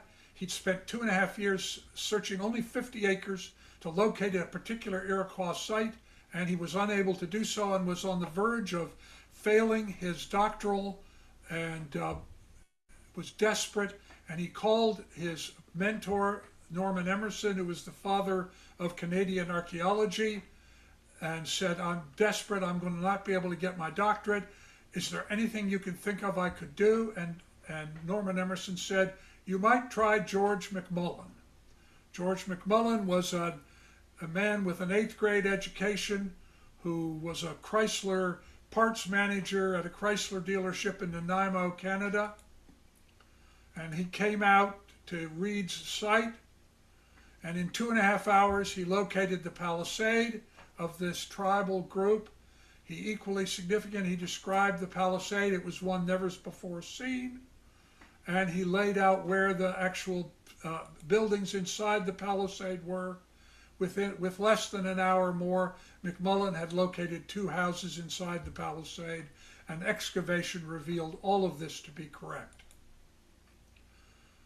And he also described that the grains would be discovered, and that these were the purpose for the village being sited where it was. That contradicted everything that Reed knew at the time, but it all turned out to be correct. So now let's move forward in time to statistics, Gansfeld, and remote viewing, and the development of the true science of non-local perception. Beginning in the early 70s, I had started in 68, but really gets underway in the 70s. A series of researchers began to develop a well-founded scientific approach to non-local perception. One of the earliest ones was in Argentina at the University Nacional de Rosario, and Professor J.R. Musso and Granero. They had heard of a third faculty colleague, a man named Dr. Jose Murati, who was a physician and psychiatrist who was rumored to have powerful perception powers. And they did a series of experiments with him and began the beginning of trying to look at this statistically. And so they would make drawings. It's the same idea of Worcalier and of Sinclair. And he would make a drawing, and again, the things matched up. So you can see, here's his, here's Murati's, and so forth down. And you can see he just got it over and over again. Chuck Honorton, a good friend of all of us and now unfortunately gone, began looking at the same time as I and Russell Targ and Hal Puthoff and Ed May, a few other people were beginning to look at remote viewing. Chuck Honorton began what came to be known as the Gansfeld protocol. In Gansfeld, he would put people in a sensory deprivation environment. There's an example. Here's Elaine Messer. She's got things over her eyes. She's got speakers. And in another room, he would be playing a film clip. And while he was playing the film clip, the person who was the participant would be describing what they were seeing, and over again they saw that it was correct. And he could develop statistical results. The remote viewing protocols and analytical techniques of remote viewing were developed by 3 labs: SRI, Mobius, that was my lab, Princeton Engineering Anomalies Research Group called PAIR, and here are some examples of what they were doing. Russell Targ and Hal Puthoff were 2 laser physicists. Hal had also been a naval intelligence officer, and they joined forces and were funded by the government to explore the use of remote viewing in spying by the CIA and the military. This was something I would not do. I turned down funding to do this because I didn't think consciousness research should ever be classified, but not everybody felt the same. So Hal and Russ got this funding and were joined by Ed May and Charlie Tart and Dean Radin, and carried out for 20 years and very well funded experiments, very successful. And they began working with a man named Pat Price, who was a former police officer, and to do remote viewing, and they began working with developing statistical techniques for looking to showing that it could be objectively verified. And another one was Ingo Swann, and it is Ingo Swann who coined the term remote viewing. It's not actually a very good term because it has nothing to do with remoteness and it has nothing to do with viewing, but it tells you where we all were in the early 70s. And here are a couple of examples of early SRI things.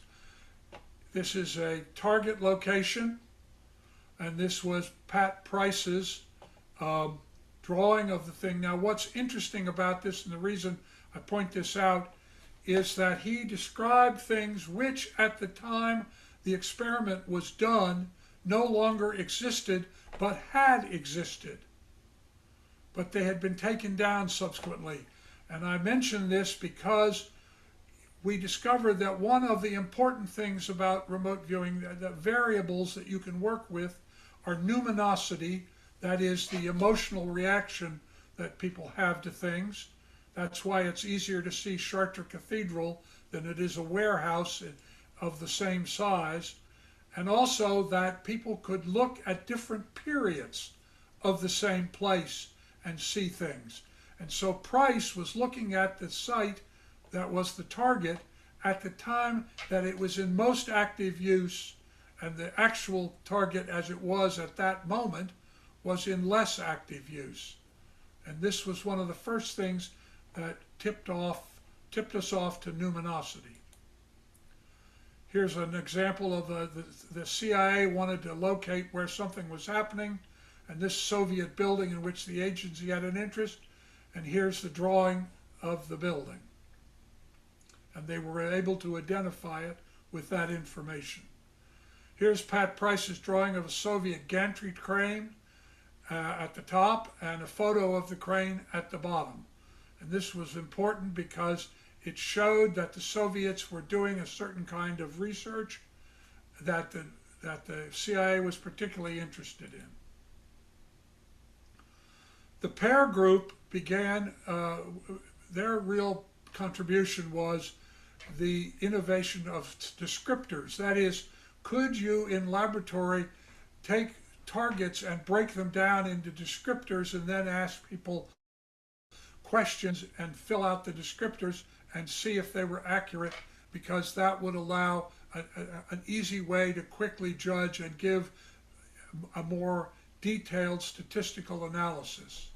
And the PAIR group was focused on everyman effects as opposed to star performers. Mobius, I was looking for star performers, and so was SRI, but in PAIR, they just were looking for ordinary folk, and were also pioneers in the use of meta-analysis, which added significant gravitas to the picture. And here is an example of a typical PAIR group remote viewing. The photo is the ruins of the Urquhart Castle in Loch Ness, Scotland. And here's what the viewer said. I see rocks with uneven holes, dark green in the distance, ocean, dark blue, tall structures similar to a castle, ocean smells, old unused feeling, moss or grass growing in the walls. And of course that was all correct. Now the question, at the time when I first got into this, as I said, I began in the early 60s and began experimenting in the 1968. But at that time, the big argument that was one of the big arguments that was going on in parapsychology was, is this electromagnetic? That is it some kind of radio phenomena? Is there a sender and a receiver in the way like a walkie-talkie? And the problem was that how do you shield? Well, while I was a special assistant to the Chief of Naval Operations in the early 70s, a friend of mine, Stansfield Turner, became the head of the CIA. And he began to send to me translations of works done by a Soviet scientist in Leningrad named Leonid Vasiliev. Vasiliev had been tasked by the Politburo to answer this same question. Was it magnetic? And he had carried out a series of experiments where he put people down into mine shafts or into caves. He put them into Faraday cages which block electromagnetic transmission down in the caves and in the mines. And he reported that it didn't make any difference, that people could do these non-local tasks just as well as they could do them on the surface. And he said the only reason that the only part of the electromagnetic spectrum that I could possibly imagine it being an explanation would be ELF, 3 to 300 hertz. And he went to Admiral Gorshkov, who was then the father of the Soviet nuclear navy, Blue Water Navy, and asked him if he could do a submarine experiment by putting someone in a submarine and doing experiment under those conditions, because seawater was known to be a shield, but for some reason it never happened, and I don't know why. In any case, I got offered a fellowship in Los Angeles, and I came out and I wanted to do this experiment. I had gone to Hyman Rickover, father of the American nuclear navy, and asked him to do it, and he said he was very interested in it, but he said it'll get too much media attention and it'll get people talking about the deep ocean boomer submarines, the deep missile submarines, and I don't want to do that. We don't need that kind of conversation, so I'm sorry, I can't do it. And I thought it would just never happen. And I went out to Los Angeles and stayed with Don Keach, who had been the deputy director of Navy Labs. And he said to me, you know that question about electromagnetic is stuff you're interested in? Well, we've got a submarine that's coming down to do its sea trials. He was then the deputy director of the Institute of Marine and Coastal Studies at the University of Southern California. So we've got this submarine that's coming down, and we'll pay for 3 days for you to do this experiment. An enormous gift, just phenomenal. And here you can see this is me, and this is Al Whitcomb, the pilot of the Taurus. That's the submarine back there. This is Brad Bescom, who was the deputy director, and I had Ann Kale, a physicist from JPL, because I wanted to have an independent observer watch everything. And I also, and this is true of all my experiments, I wanted to search an area which had already been exhaustively searched by electronic surveillance. And so we went out to Catalina Island, which is where the submarine was then located. And previously I had sent out a map to 11 remote viewers scattered around the world, and they had filled out the location of where they thought a previously unknown wreck was to be found.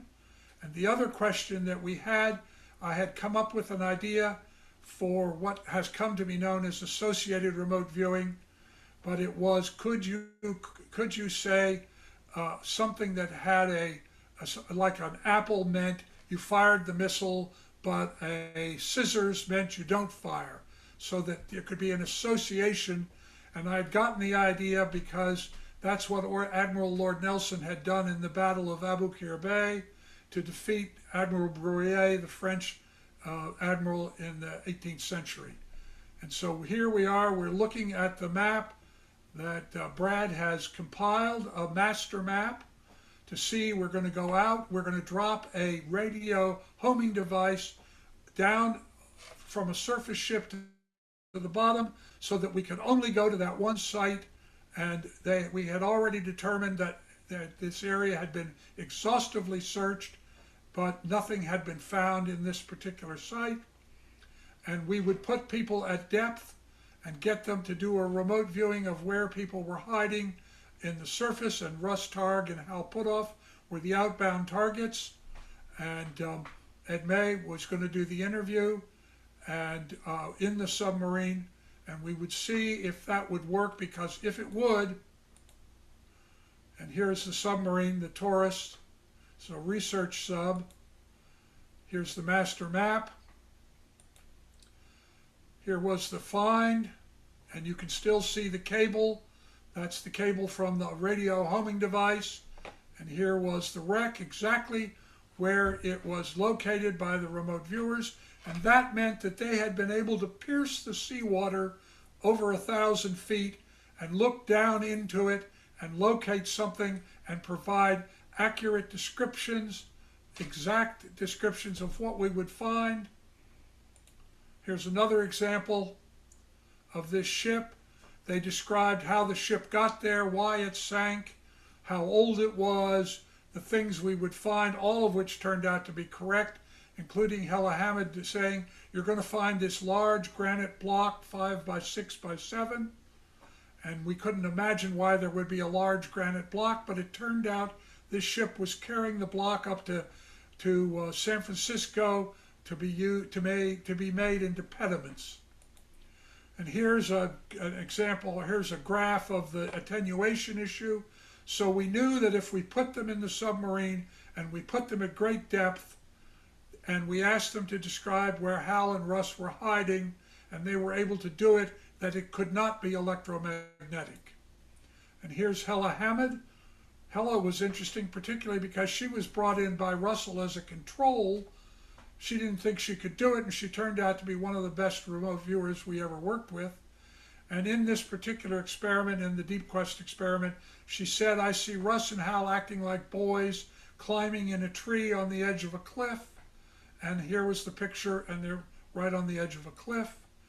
And then we surfaced, and she got out, and Ingo got in, and they submerged again, broke off radio contact, so there was no possible connection.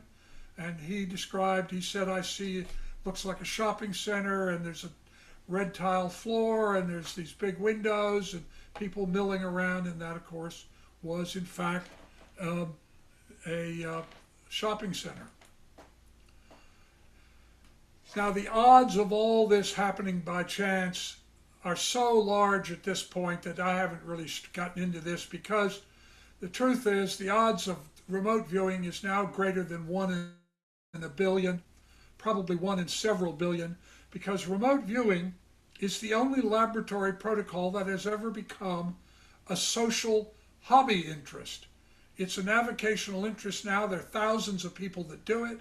They use the same protocols we used in the labs. They report the same kind of success. We typically see 75 to 85% of the material be correct. There's usually about 30 to 40% that you can't check. The captain was thinking of his wife as his ship sank. Well, you don't know. There's no way to do that. There's no way to check that. But if you say the captain had an amethyst chandelier in his cabin and you find that, then you can check that. So Julia Mossbridge, our moderator, and Italian psychologist Patrizio Tresoldi did an analysis of the remote viewing and Gonsfeld research, each independently, and these are their results. But as I say, just proving that it exists is no longer really particularly relevant. Back in 1991, Jessica Utz and Ray Hyman were asked by the US Congress to look at this issue of is this real, and Hyman was forced to acknowledge that he couldn't explain it away. Now, I'm going to show you, before I close, I'm going to show you a short film that actually will let you see what this looks like. You're going to watch George McMullen and Hella Hammett locate out of 1,700 square kilometers of desert a buried building, a building that has been lost for over 1,000 years, and describe it in great detail, and this in an area that has been previously electronically surveyed, and nothing is supposed to be there.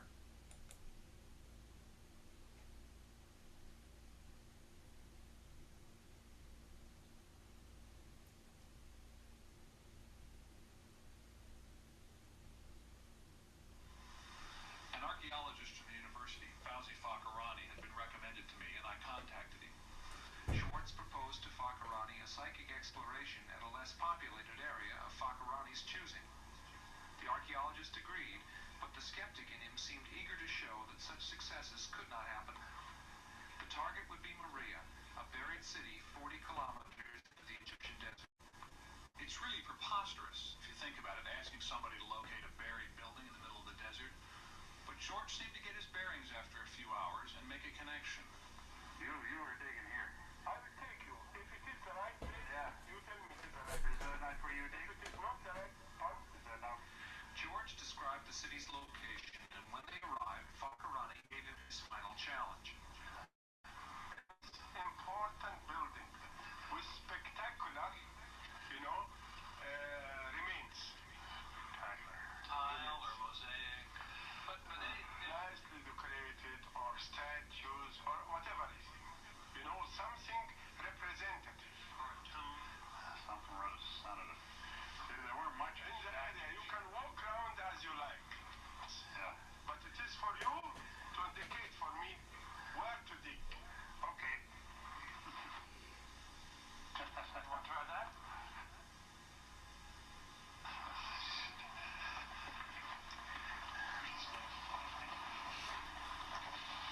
Let me walk this flow over here. You're walking over a wall? Yeah. Almost a wall. While Fakirani previously had excavated low structures at Maria, George's answer to his challenge led them away to an untouched site. Here? This? Yeah, right there. After McMullen left, Hammond came to the hilltop site he had chosen. His process had extended nearly the whole day, and Hammond was now ill and tired from waiting in the sun. She was given no information beyond the general hilltop location. It'll take me a minute. For the next hour, Hammond answered questions and volunteered details that could be dug up and proven, or used by Fakirani to discredit the method. It's the northwest corner. I think it's about, about here, this way. I seem to see I don't know whether it's a statue or a column, a freestanding object that stands sort of in the middle of this room or alcove or whatever it is. It's either a broken statue. It doesn't feel like it's something that's in one piece, or a broken column. Pillar. That's round. Helen and George had been very specific. There was a lot to test. The Byzantine building, its exact outline, its doorways, the depth at which its walls would emerge, Hella's broken column, and the marble mosaic floor. George saw floor 2, but then no floor. He couldn't explain that. Fakirani disagreed or dismissed every one of these predictions, quoting an earlier electronic survey that had shown that there was nothing there. And if there was something there, he said, it would be Roman. That's the wall. Under Fakirani's direction, scraping away the centuries would take 6 weeks, and he cheerfully predicted failure. But he could not refute their first success, just 6 days into the dig.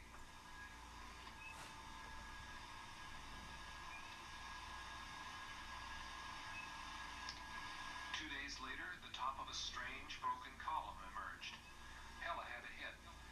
It turned out to be a primitive form of Bedouin oven never before seen in Maria. 3 days after that, George's fire pits were found. By now it was sure the building was Byzantine and not Roman as Fakharani had claimed. As work progressed, McMullen continued to offer predictions. George still couldn't explain to me about the floor and no floor, but in one session he gave me a drawing of some small marble tiles that were smooth on one side and rough on the other. The chalk subflooring was all that was left. The main floor had been stripped away centuries ago when the building was abandoned. But a few small marble discs were hidden in the debris. McMullen's description seemed correct, but we needed verification from a third party.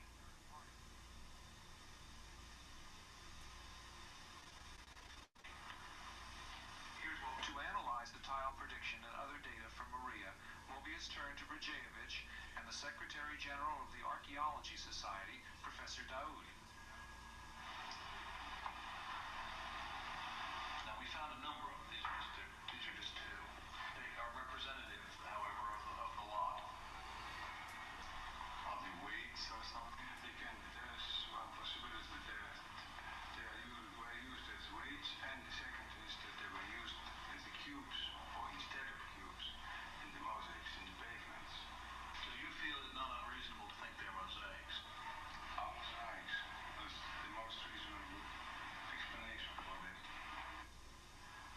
Maria had succeeded beyond anything hoped for. In the exploration of the human mind, it was a unique chapter.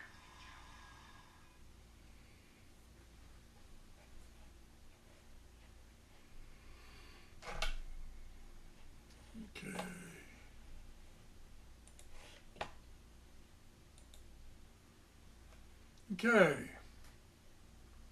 So I'm like Jeff. I'm a little long, but if there's a question, I'll be glad to answer it. So I noticed that there are some questions in the Q&A channel, and I would like to encourage, because we're short on time, I'd like to encourage the presenters to go ahead and directly answer the questions that are there. Are there any questions in the room from someone who would like to come up and use the microphone?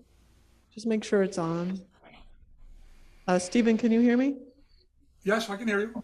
Okay, good. Now the questioner will ask a question. You mentioned earlier on that the remote viewers typically saw places at a time when there was a lot of use, numinosity you called it. But later on you talked about observations in the present. I'm wondering how you know that they're in the present later on and not some other time. I'm sorry, I could not quite hear that. How do you know that the targets are in the present and not some other time? Oh, well, I'll give you several examples. I could show you pictures, but we don't have the time. For instance, when we located Alexander's tomb, and 3 of the drawings that the remote viewers gave were of the tomb at a later period when Ptolemy Philadelphus changed the top from a kind of dome to a pyramid. And I didn't even know that was possible or that that was true, but Brzeziewicz, who was then the world's leading authority on Alexandrian archaeology, told me that when we showed him the pictures, he said, "Oh yes, this is Philadelphus." We also know, for instance, that people describe things which are highly numinous. One example that comes to mind is not my work, but someone else's, where the target was a theater, and the person providing the information described the theater, actually put a picture on a film, made a picture appear on a film that was of the period when the theater was a working theater.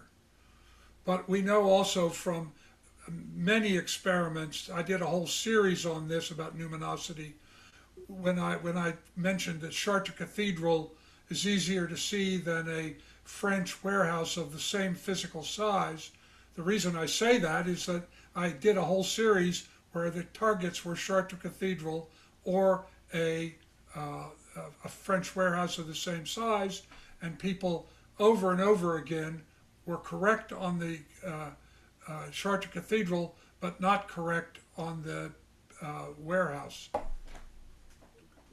Thank you, Stephen. It looks like we kind of have to wrap up, so let's just hear it for Stephen. Thank you.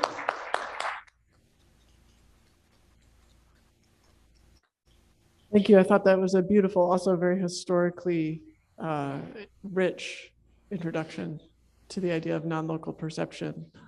So thank you very much. So Thank you. yeah, of course.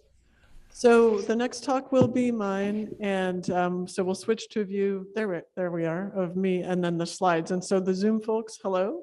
You'll see me a little bit now, and then you won't see me during the slides, and then you'll see me after.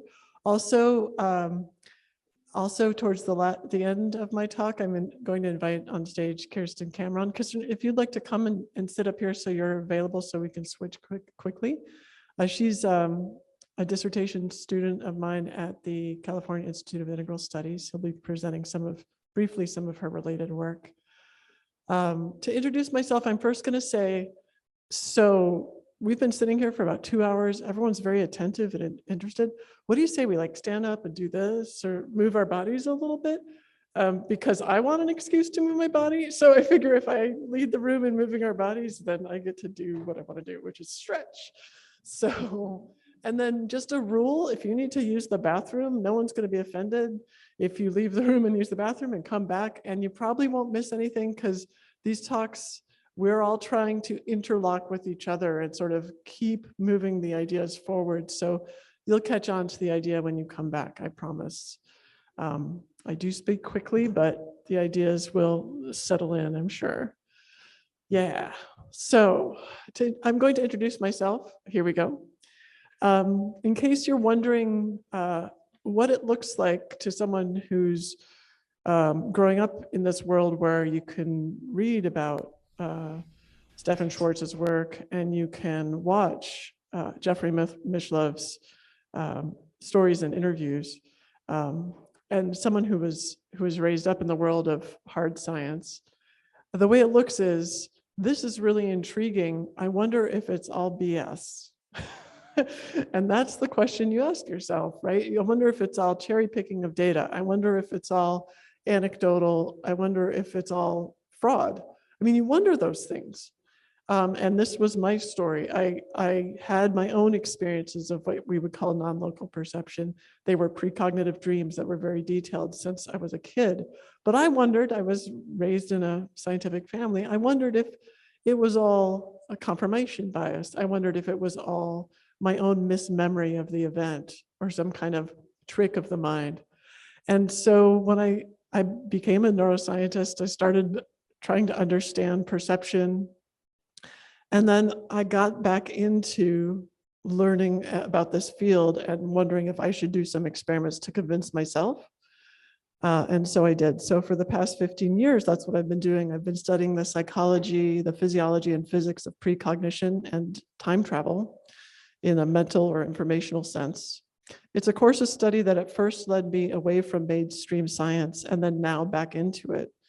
An internationally renowned expert on prediction, I have addressed audiences of all stripes around the world in my work shaping the field of time travel. To that end, I am co-organizing the invitation-only Quantum Time Machines Conference for July 2022 at University of San Diego with my co-organizer, Daniel Sheehan, who's hello right over there, along with the nonprofit I founded, TILT, the Institute for Love and Time. Having taught intensives on precognitive forecasting to executives at Google X and at the Vail Symposium, invented and patented a physiological-based binary decision support app, I currently pursue my time and precognition research as funded by the Robert Wood Johnson and Bial Foundations at the Institute for Love and Time, and with an appointment at the University of San Diego. And my talk is entitled Whatever I Wrote on the First Slide. So let's see what that is. I don't remember. But we will find out. Oh, here we go. Yeah, that's my talk. It's called States, traits, and targets, oh my. What do factors affecting precognition performance tell us about mechanism, for parentheses S? So this talk is in collaboration with Kirsten Cameron and Mark Bacuzzi, who helped with a lot of the work. So what is precognition? I'm going to define it. It's also been called precog or presentiment or predictive anticipatory activity, which is essentially a euphemism for precognition that allows publication of papers about precognition in mainstream journals. It's a cognition, perception, behavior, or physiology that reliably predicts future events that are not otherwise predictable by direct cause, by conscious inference, or by unconscious inference. Direct cause meaning if your kid comes up to you and says, I dreamt you were going to give me cookies for breakfast, and then you ill-advisedly give that kid cookies for breakfast, that's not precognition, okay? That's directly causing with the knowledge of the experience. Conscious and unconscious inference are just like they sound. You can consciously or unconsciously infer things from information. That's not what precognition is. Precognition is more like, essentially, the claim is it's getting information that's essentially leaking back in time about a future event.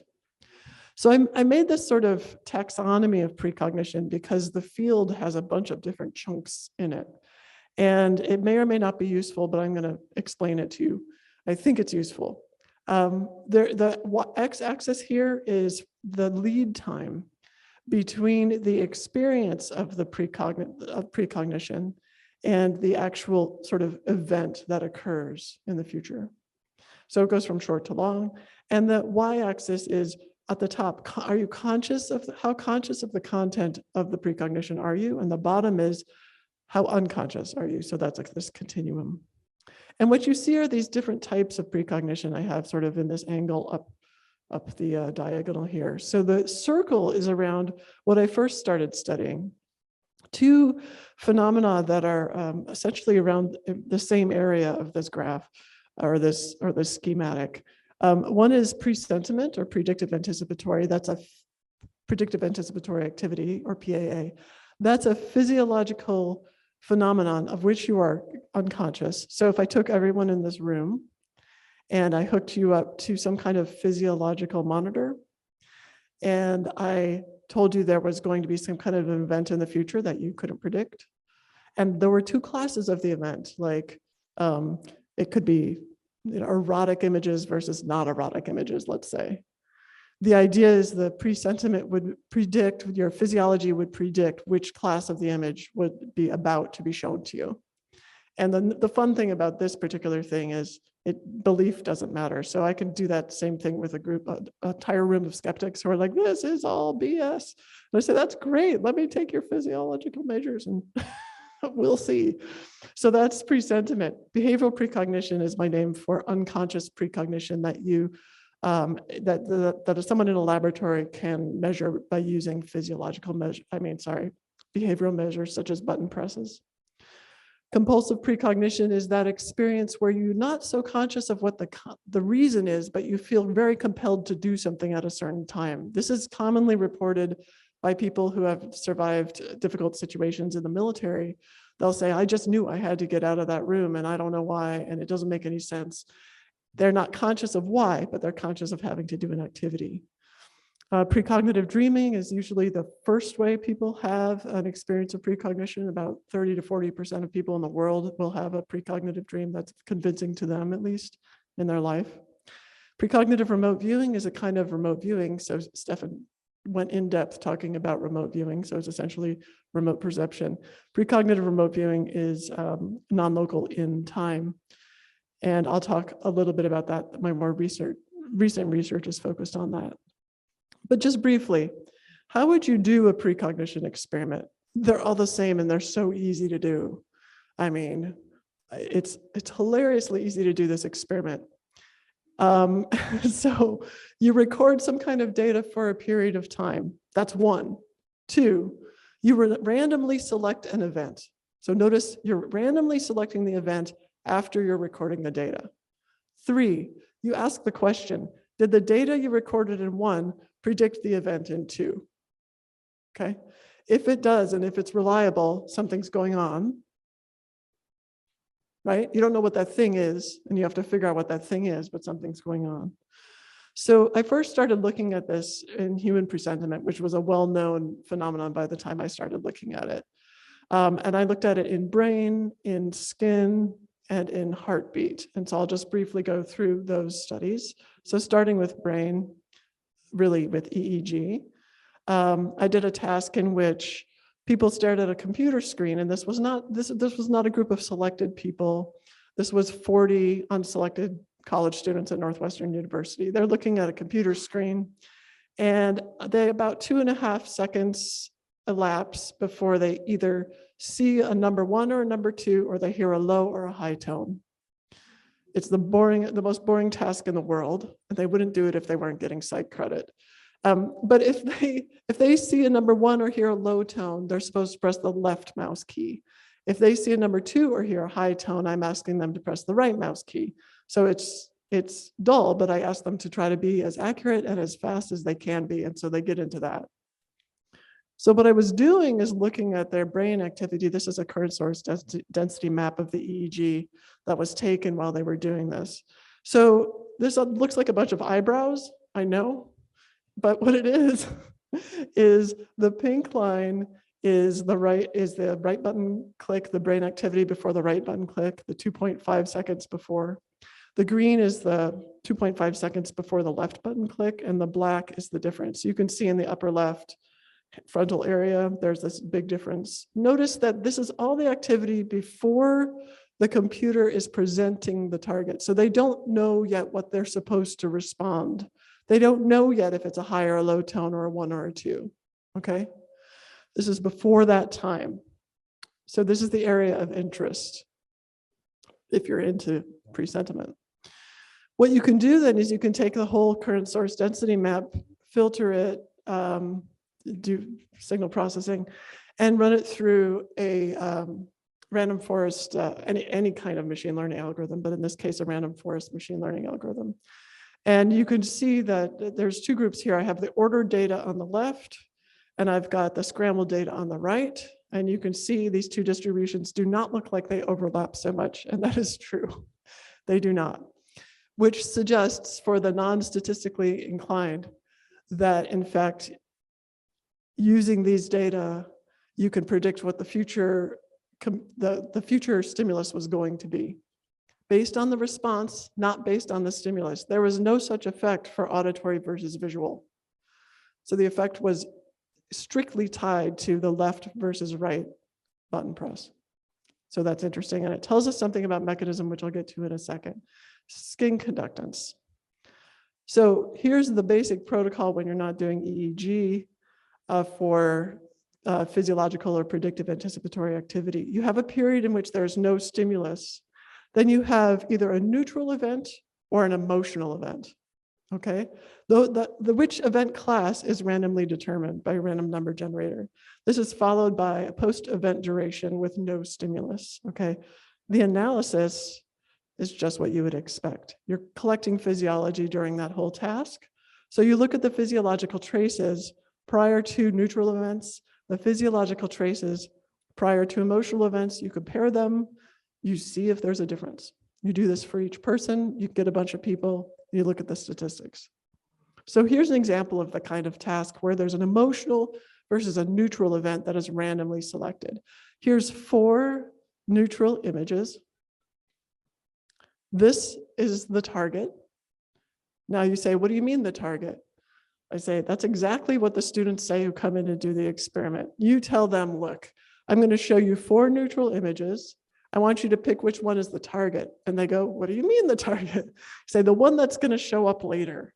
And they say, well, that's impossible. How would I know which one that is? And I say, I know. I'm asking you to do an impossible thing. Please just do it. And I'm going to record your skin conductance, which is a measure of arousal, how much you're sweating. And so they say, all right, they kind of get into it. They're not any good, by the way, at predicting consciously what the next image is going to be. Just the whole reason why this stuff is so controversial is we don't have the conscious experience that we can generally predict the future, right? This stuff is unconscious for most people most of the time. But If you look at their physiology, there's a different story. So I only looked at, this is a 40 trial experiment. I only looked at the first trial after I got concerned about order effects. The previous trials could affect the next trial. So this is just the first trial. You see the same effect when you collapse over all 40, but I was concerned about order effects. So the y-axis here is the change in skin conductance in microsiemens from minus 10 seconds prior to the time when they were shown whether they were correct or not. In other words, when they got the feedback. Prior to the time, in fact, when the computer, the software, had programmed it to decide which feedback they would receive, okay? So you're not seeing that right now because I want to focus on what happens after they see the feedback. The women are above, the men are below. Women, the difference between their skin conductance when they receive feedback that tells them they're correct versus incorrect is nothing. You see those totally overlapping lines and the error bars totally overlap. They're like, I don't care. Men, by the way, the y-axis for the men is twice that of the women. Men, they're correct. Their arousal is high. They're excited about this. They're incorrect. The arousal is low. I'm fascinated by this without even looking at what happens before the time that we reveal this, just because we know that gambling addiction is twice as common in men as in women. If this is the first time you do this guessing task and this is your response, you get very aroused when you're correct, that might have something to do with that statistic. So that is interesting. Anyway, let's look before the software even decides which target is correct. For women, you're a little bit more aroused when you're going to be incorrect in the future, but it's not statistically significant. For men, you're statistically significantly more aroused when you're going to be correct than incorrect. And there's a gender by correctness interaction. Hold on to this idea. Think about it as curious. Let's look at heart. So I wanted to do this in a different system. I wanted to do it also with different participants, no longer students in the lab, especially because I realized one trial experiments were the way to go. So I worked with a software developer to create this app called Heart Tracker that was just an experimental app that lasted for 5 minutes. So this was a pre-registered experiment. In other words, we told people what we were going to do and what the analysis were going to be. I created this app, and what the app did was people downloaded it, and I said to them, there's 4 doors.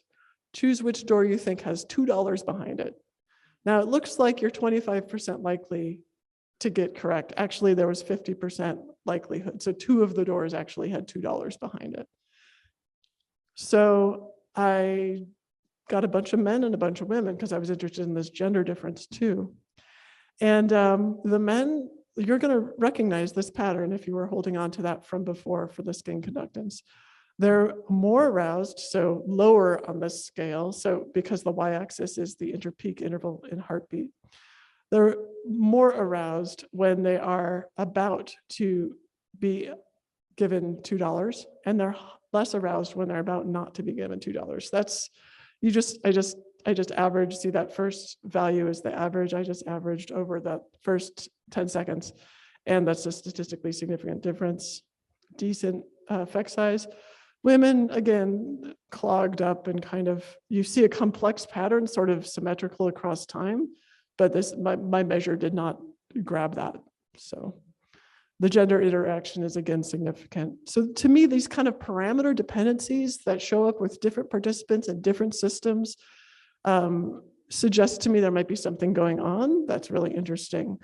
This meta-analysis, this was referred to by Stephan, I did with Patrizio Tresoldi at University of Padova and Jessica Utz at University of California, Irvine, who was the original researcher that worked with Ray Hyman on the SRI and other analyses from the Stargate project.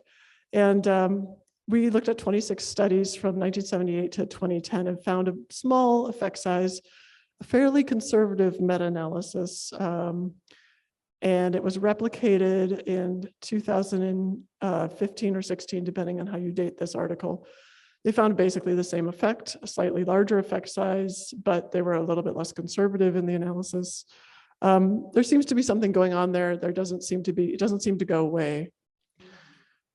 If you're interested in how personality factors, IM, and how demographic and personality factors might affect behavioral precognition, like this unconscious button press thing that I was talking about, this is the article to check out. I recently came out with this. I worked with Dean Radin, and we analyzed a set of thousands and thousands, almost 1 million button presses on a smartphone app that we had created for this purpose.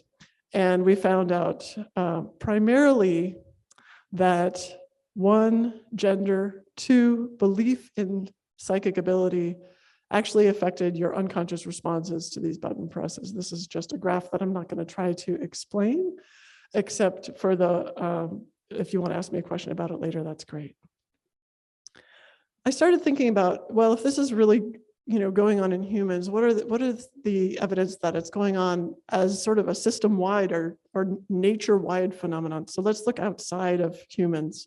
If it's a physiological phenomenon, let's look elsewhere. So this is just a nice table you could take a picture of, showing that it looks like there's dogs, earthworms, birds, planaria, and then some precog-like or presentiment-like phenomena in mice and in fish, and even in machines. A random number generator that Garrett Modell in 2011 wanted to turn off, and just before he randomly decided to turn it off, he saw a response, almost like a presentiment-like response, but it wasn't replicated in 2013.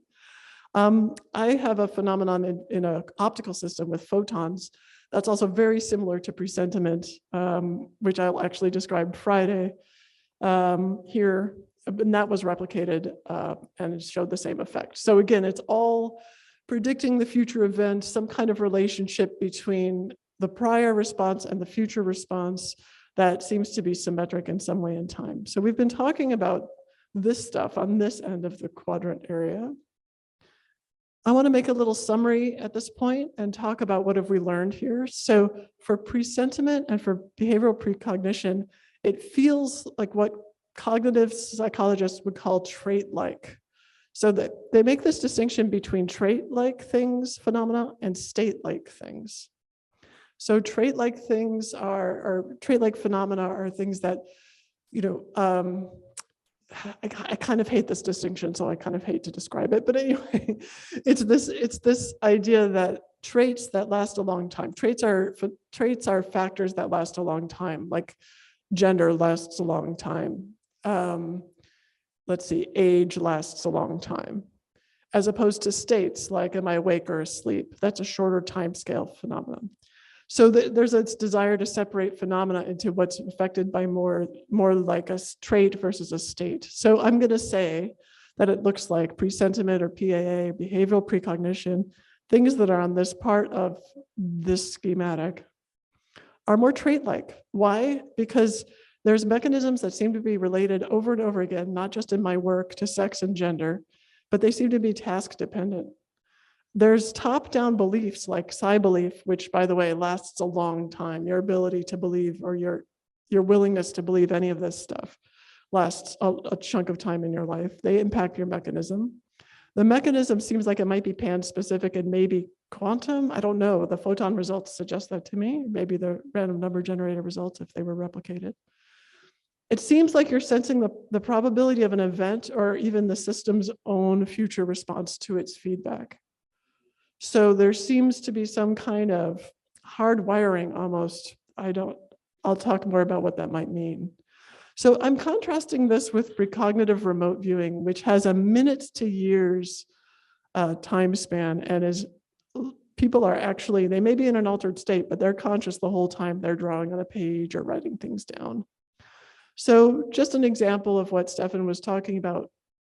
From 1972 to 1995, what became called the Stargate program, but had many different names in the intelligence community, and then outside of the intelligence community, and then back into the intelligence community, was this phenomenon of remote viewing that got developed and was taught by Ingo Swann for the most part.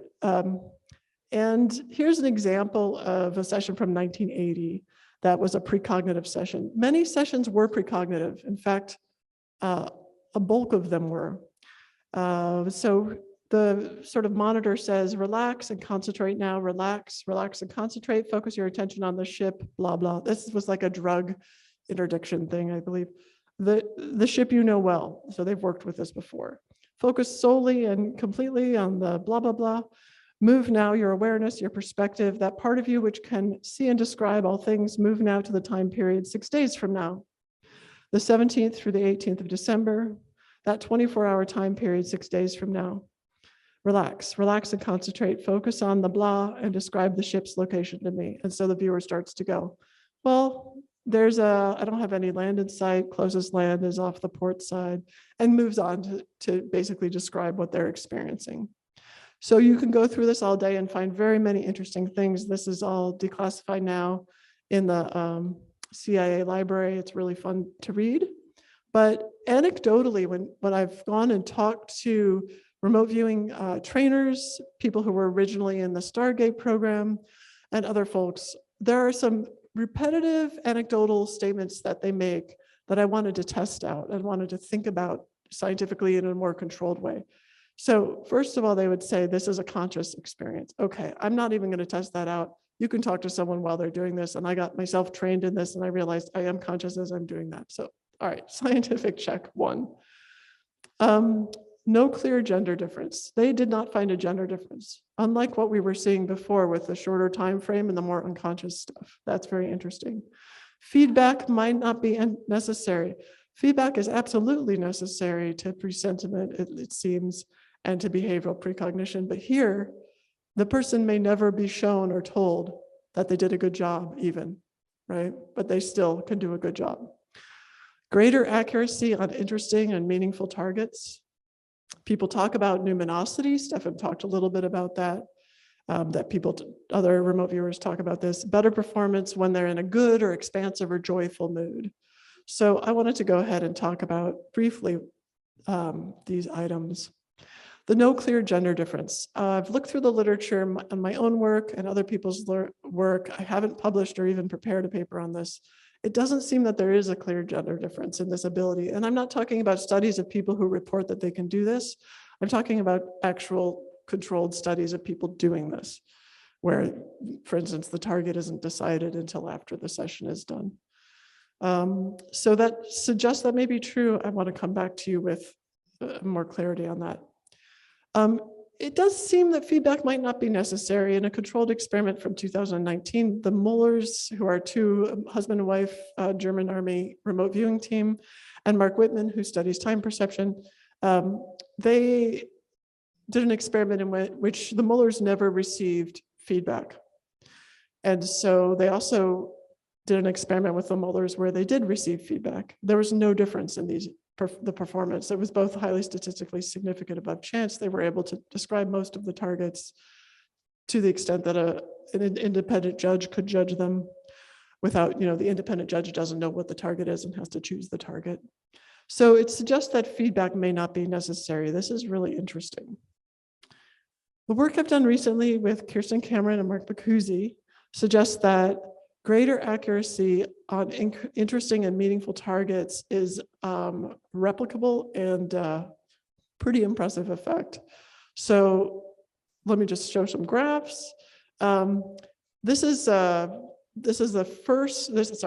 second of a study. This one was pre-registered and replicated. So what you're seeing is a follow-up study in which we asked a bunch of people, non-selected, just people, this was most of them the first time they had done this, to do a precognitive remote viewing. They spent 2 minutes on it. And we had targets that were photos. And the proportion of the correct trials that were rated interesting and the proportion of the incorrect trials that were rated interesting was significantly different. And by rated interesting, what do I mean?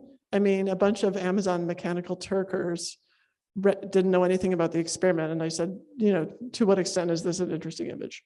So it was like really kind of blind. So that's very interesting to me. And then we replicated this. So recently in a study funded by the Bial Foundation, we found out that if you just look at a correlation between the interestingness rating for the target, so getting a bunch of MTurk raters to rate the targets and interestingness versus the accuracy score in this remote viewing trial, you get this significant effect. So, there's 3 studies now showing that this interesting targets seem to draw attention. You'd have to explain that in some unusual way in order to explain it away as a non-local phenomenon.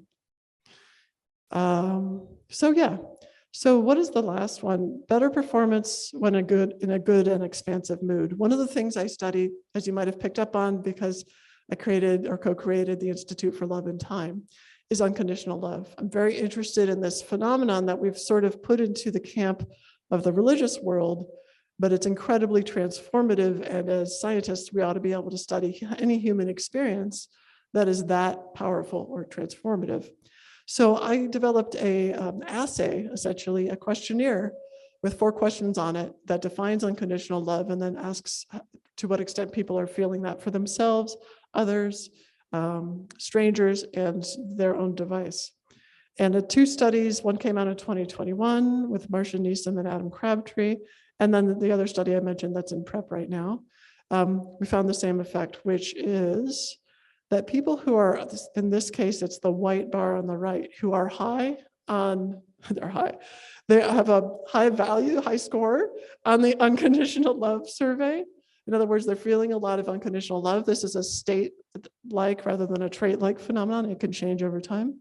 Their performance, their mean score on this very simple precognitive remote viewing task is significantly higher than chance, which in this case is 1 on the scale, which is down here. And it's significantly higher than those who had a low experience of unconditional love. A nice effect size there. Another nice effect size for the replication. Same effect. So we've looked at these 2 extremes to try to understand the phenomenon of precognition. And I am starting to believe that there's at least some unshared components of the mechanism. I think there's 2 mechanisms, they may have a shared component. So let me explain the logic here. Here are they, I'm going to go down the features, then whether presentiment has it, precognitive remote viewing has it. So are they conscious when they're doing this? For presentiment, mostly no. For precognitive remote viewing, yes. Is there a long time frame? No. For presentiment? Yes. For precognitive remote viewing. Is there a gender difference? Yes. For presentiment? Probably no for precognitive remote viewing. Is feedback required? Mostly yes for presentiment, no for precognitive remote viewing. Do interesting targets actually help? Mostly no for presentiment, as long as you have those categories, and yes for precognitive remote viewing. Does love help? We don't know. I put probably no on there, but we don't know really. And yes for precognitive remote viewing. What's the effect size? This is key. Small for presentiment, large for precognitive remote viewing.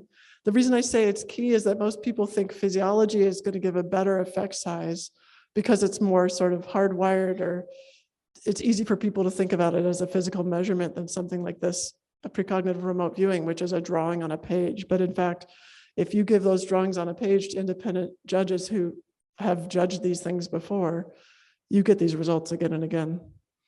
State-like or trait-like? Trait-like for presentiment and state-like for precognitive remote viewing. So what do I think these mechanisms could be? Very briefly. If you look at the light cone, so this is, for those not familiar with this, this is from the world of physics. So the y-axis is time and space is on the x-axis, and you're supposed to imagine the 2nd dimension of space, and we're going to ignore the 3rd dimension of space here. Though the arrow I have here going up and down, the blue arrow is imposed on this light cone. So normally time progresses from the middle of that light cone up towards the top, and your past would be below in the bottom, and present would be right at that intersection. So if we're going to have time reversal or event reversal or information reversal within the light cone, I think that is something like presentiment or behavioral precognition. It's like you're in space-time, you're slogging through space-time, information is going in both directions. Not so hard to conceive of really, since so many equations in physics are time symmetric. And since we have already these quantum phenomena that are showing us that there's arguments that some quantum phenomena can be time symmetric in some weird ways. So that's the way I'm thinking of that. The way I'm thinking of what's going on in precognitive remote viewing, especially because you have to have feedback to do it, is that you're outside of this light cone. You're touching it, like the information is right there at the tip, right where the photons are, right where the electromagnetic radiation is. But your mind is actually jumping around in space-time. So try to remember as you're looking at this and thinking about it, that physics is about describing physical world, but it actually has no opinion and is very agnostic about what the mind is doing. So we tend to always want to describe the mind based on physics, but that might be a mistake. We might be able to do things with our minds that are not in fact constrained by the physics of a light cone. And I think the evidence suggests that people who are really skilled at this are doing it. So the reason this matters to me so much is because in my work, as I trained up as a remote viewer and learned how to teach other people remote viewing, what I recognized is that the best responses we would get when we were working with law enforcement, for instance, the best sessions would be when they just came back to us and said, well, we can't really tell you anything about what we were doing or why that was helpful, but that was very helpful. So you're getting information that's very specific about something that's very helpful, and you're never told what those specifics were. So the actual specifics are coming from somewhere else. Sure, you're told it's helpful, and sometimes not even that. So what I think is going on is something like this. It almost looks like a north-south pole magnetic line diagram. But precognitive remote viewing, I think, includes this whole picture, whereas presentiment and behavioral precognition is at the bottom and only includes kind of the brain and the body. So I think the precognitive remote viewing is going on in the mind and the brain, and presentiment behavioral precognition is going on in the brain body. And so there's a shorter time frame, longer time frame. There's intention, as Stephan mentioned, of driving precognitive remote viewing, somehow allowing you to get information that you never in your experience will ever experience, but you're able to get it. Something like this, hand wave, hand wave, hand wave, wildly speculative, tomorrow I'll think of another idea. So, so I briefly, before I introduce Kirsten, I wanted to give my contact information on LinkedIn. That's my only social media. Applications, if you're interested in applications, technology, research, donations, go to loveandtime.org. It's a 501c3 charity. We'd love to talk with you. If you're interested in a recent talk, I gave a talk with Carmen Medina at the South by Southwest, talking about use of precognition and intelligence. And there's a trove of precognition papers.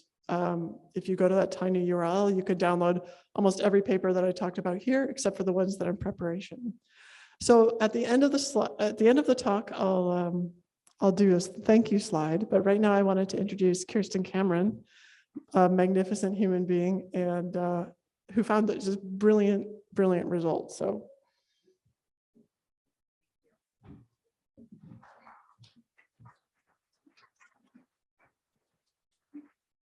So I'm Kirsten Cameron. Julia is my advisor on my brilliant results. And she's given me generously about 5 minutes to share with you what I've come up with. So I am studying precognition, particularly as it relates to traumatic childhoods. So I'm studying adults who have been abused or neglected as children. A little closer? Okay. So when you take a look at the abuse literature, you find certain things popping up again and again. And one of the most interesting things for me was adults traumatized as children were more likely to believe in the paranormal. And I know we don't particularly like that word here, but it is everything from ESP to religion to acupuncture to UFOs. So they found that there's an increased belief in the paranormal in adults traumatized as children. They do also have more mental illness in later years, and they're very good dissociators. what I was interested in, oops, I'll have to go back a bit. One of the things that the researchers tend to do in abuse literature is to say that the belief in the paranormal is the result of number two there, a psychopathology or a error of cognition, and that people are trying to get control in an uncontrollable environment. So one of the things that I wanted to take a look at is whether or not they actually believed in things like ESP and precognition, because they've experienced it, as opposed to because they're trying to make up some fantasy as to how they could gain control. I was able to get 224 participants to work with me in some surveys, and I ran them through the childhood trauma questionnaire. It measures 5 instances of trauma. There's 5 subscales: physical, sexual, and emotional abuse, and physical and emotional neglect. And I paired this with the Institute of Noetic Sciences Idea Discovery Lab. And what I loved about their IDL is that it had 3 precognitive tasks that were done online. So my people went through the first questionnaire and then were moved on to the second questionnaire. I found significant results when I divided the people into the most severely abused and the least abused on one of the precognitive tasks. We called it the long remote viewing task. It's really hard to see up there, but people were basically asked to imagine what photo might show up on the next screen, much like you explained. And here you're seeing, they're just asking about the gestalt. So what qualities might that photo have? So it could be movement or animals or water. It could be the shapes. And they wrote down what they thought might be, might show up in the photo on the next screen. Now they did this twice. And then they would see the photo and they'd be given a score out of 100. Now, the nice thing about the IDL lab is I didn't have to do this, and 5 independent judges had taken a look at 218 photos and scored them on all of the qualities in the last slide.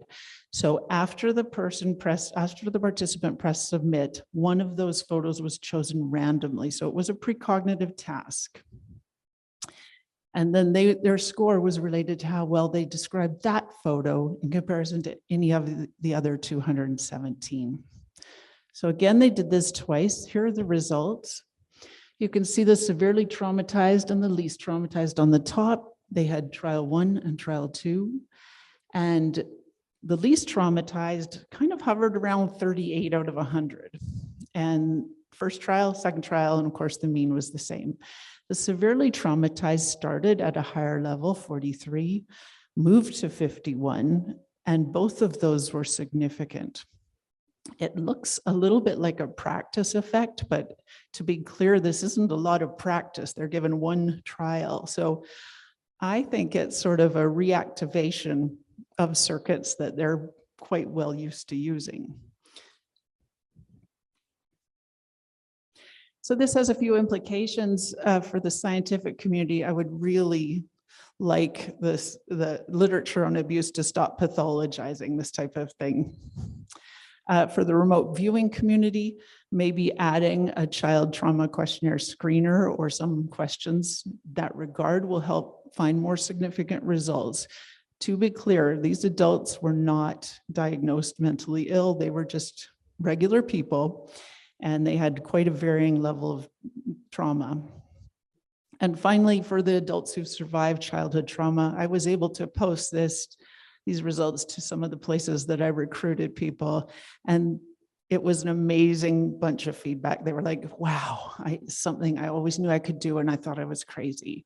My spouse thinks I'm crazy when I tell him I don't want to go there for some reason, and I realize I don't want to go there. So just normalizing this experience and allowing that it may be a very adaptive response to something that they have experienced in childhood. And I am hoping, all things going well, to be published in the ProQuest dissertation database in the fall. And there's my email if anybody's interested in asking further questions. Thank you.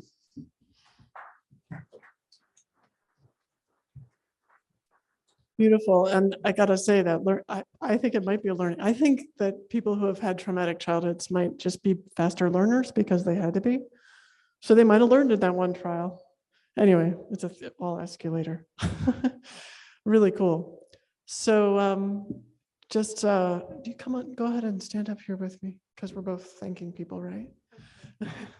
So I just want to thank, or we want to thank the Science of Consciousness folks, Abby, Stewart, and other folks here for having us, the Bial Foundation, the Bial Scientific Committee, who funded a bunch of this work, the Jim and Christina Grody Hummingbird Foundation that funded more of this work, Robert Wood Johnson Foundation that funded related work, experimental participants, Teresa Chung, my co-author, for my lay audience book, The Premonition Code, Northwestern Research Team, the IONS Research Team, the Windbridge Institute, who built a wonderful website that we used for some of this work. Hibsco Limited that built the other part of it. Jeff and Leslie Olsner, who helped pay for some of the work. Sandy Weiner and Michael Potts, who support Tilt. And is there anyone you'd like to thank? Oh my gosh, you. Well, thank you. Julia and Dean Radin for helping me with this. Yeah, the whole folks at IONS, they helped with the IDL. Thank you. And that's it. And we actually have time for questions, I believe. So yay. And also, where's my phone? Ah, good. This is a very basic question and probably sparked by the fact that my mother, when I was quite young, told me, don't worry about this, but I will be passing away soon. She was into meditation, Eastern religion, and it so happened she did die in a car accident. And I just feel at this point, why didn't I go back then when she told me that and say, could you give me the specifics of how this death is going to happen? Car, who's in the car? Where are you going? Yeah. And thereby prevent the precognition. Yeah. So my question is, where does what are the limits? Yeah. I mean, both of you have been giving examples in a limited context of experimentality. Right. But I mean, maybe I'm talking about what you foresee in the future, but how far can we extrapolate this precognition in terms of everyday life and in terms of retrocausality? I mean, yeah. Can I one day say that I just change my plan to come here and not come here, and here I am talking to you? Yeah. Right. So where are the limits? Where does this practice, where it works and where it really does not apply? Yeah. So great question. So great questions. Like, this is what everyone wants to know, especially when I say I study this stuff, and if they have any affinity for it or if they believe me at all. The next question is, well, how do we work it practically, right? So so there's sort of a fun answer and a shooting down answer, and they're both true. And I'll do the shooting down one too, because it's boring and depressing.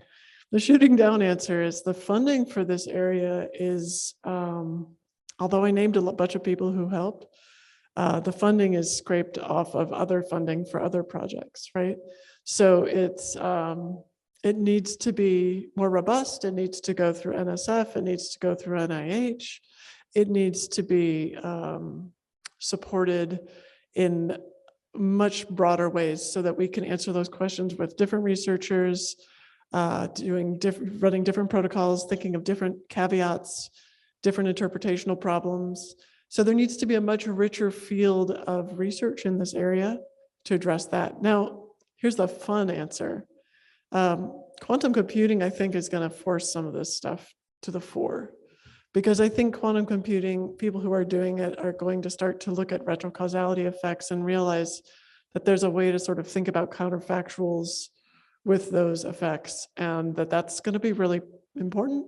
This is just my opinion. That's why it's a fun sort of speculative answer. But I think that's where the funding is going to come to start taking this kind of stuff more seriously.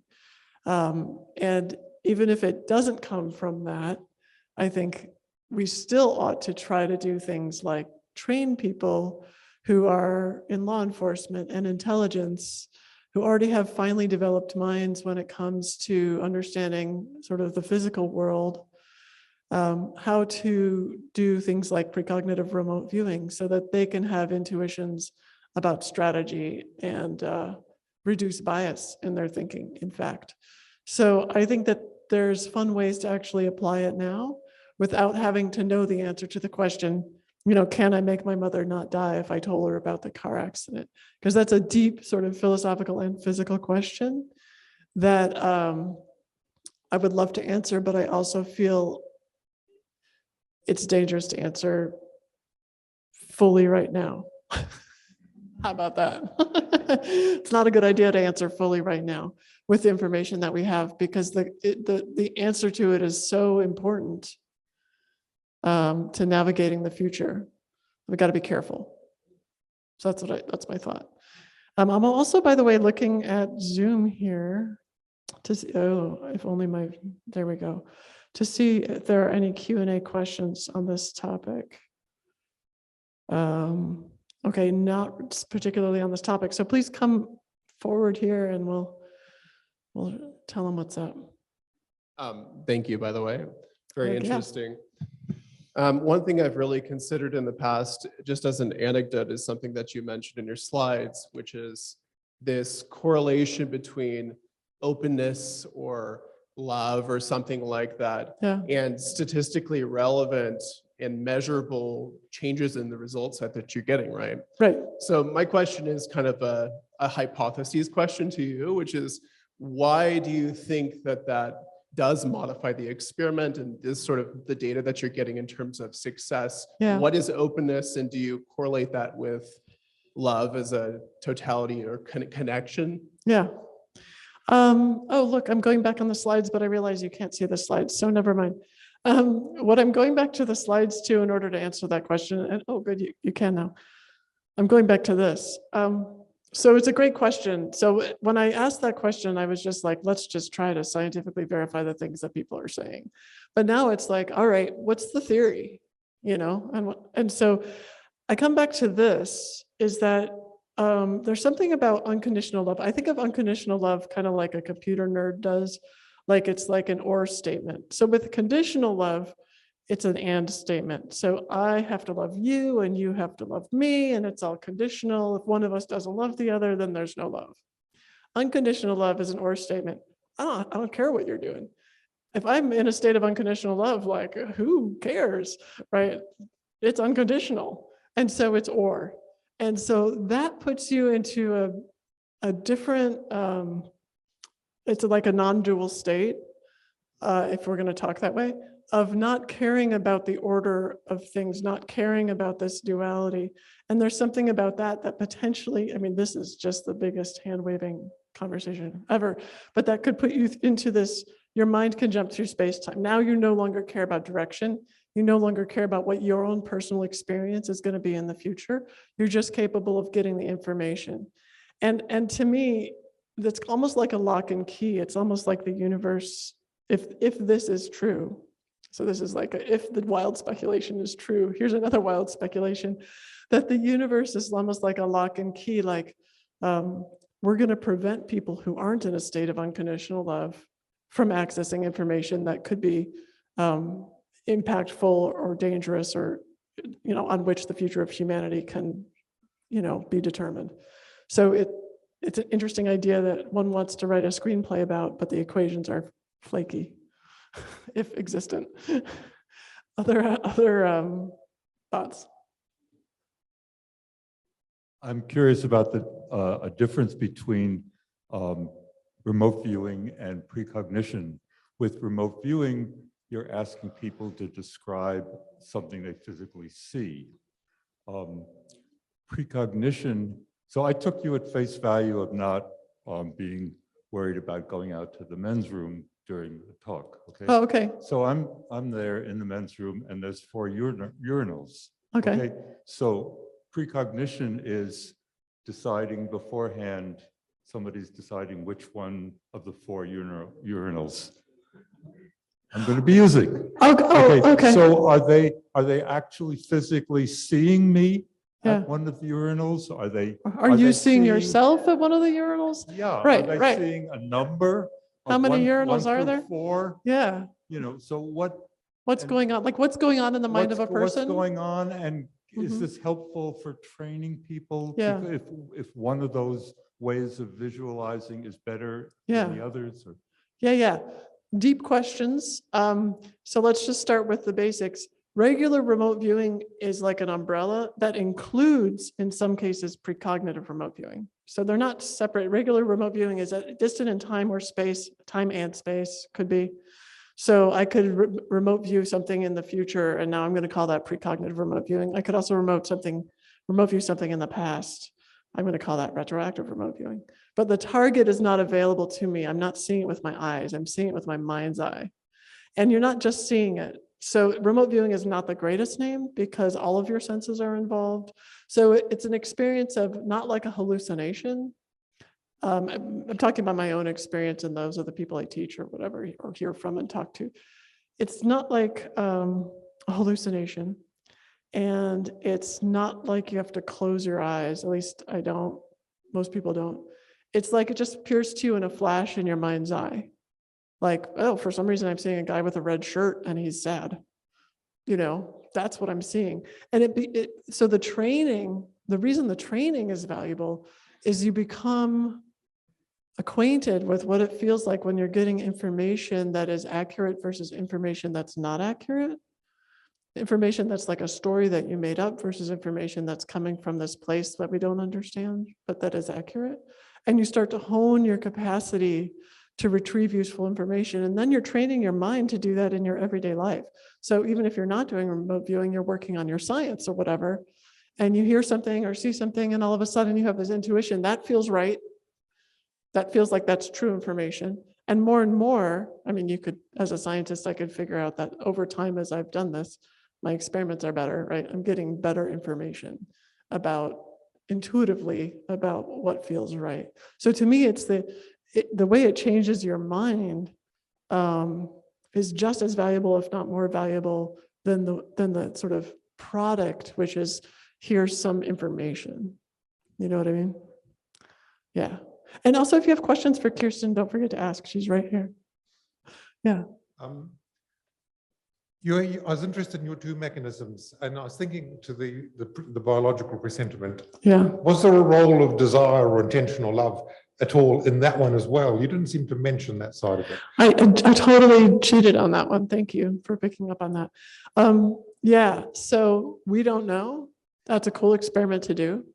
I stopped doing experiments in the lab like, I don't know, 8 years ago.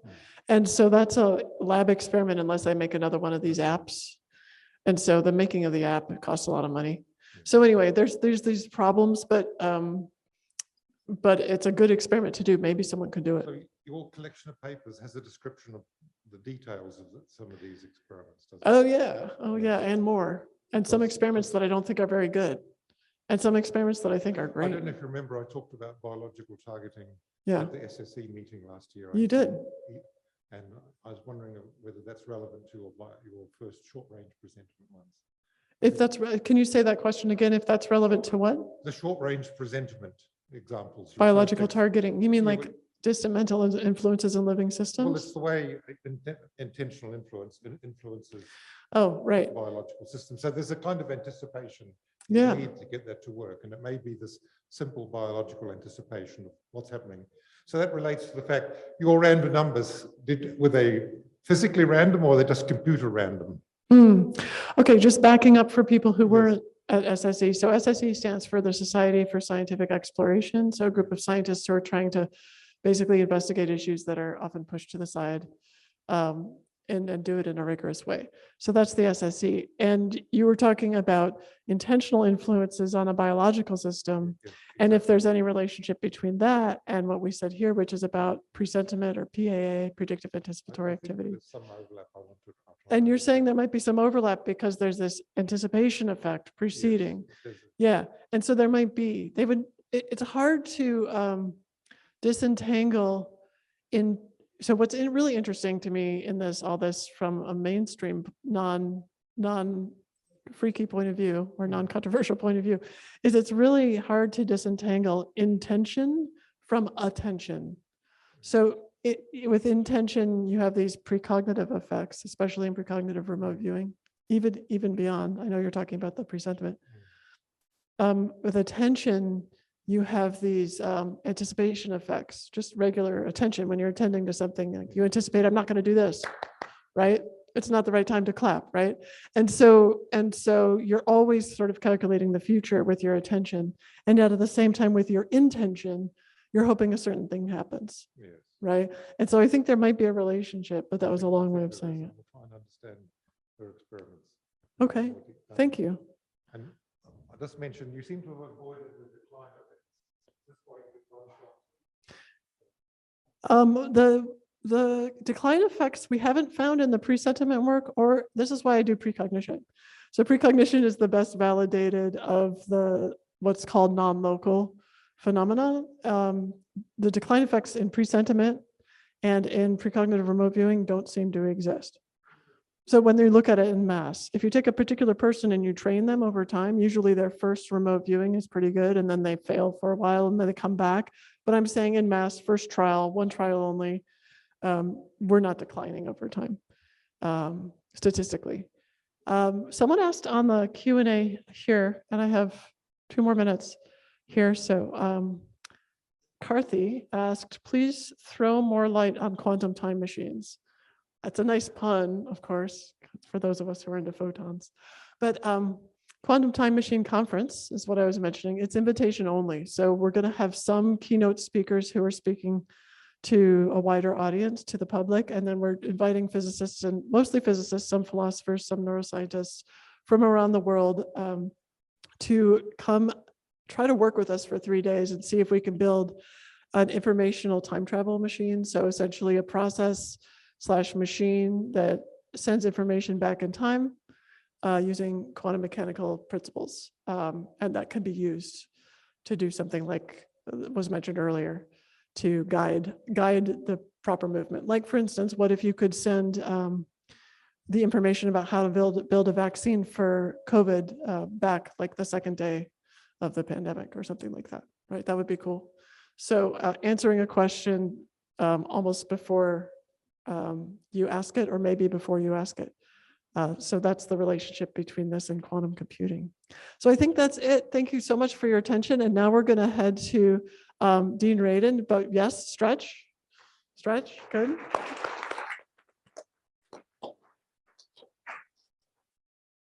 I'm gonna go ahead and close this, Ryan, and I'm going to read Dean's introduction. Oh, you know what? We have one more speaker. I'm sorry, can I talk with you after?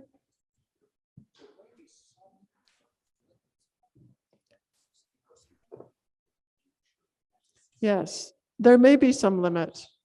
It may be chaos. And in fact, one of the whole points of the Institute for Love and Time is to try to figure out if we can get it to a state of unconditional love. So it's not chaos. Yes, right, exactly. We may need unconditional love to have a quantum time machine. Okay, so before I read Dean's official introduction, I just want to say there are many people who can say this about Dean, but it's certainly true for me.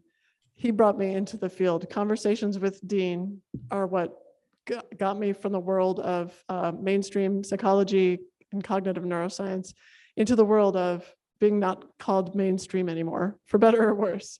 And it's because I felt Dean was so reasonable and had such good ideas about how to pursue this work. So that's a personal note.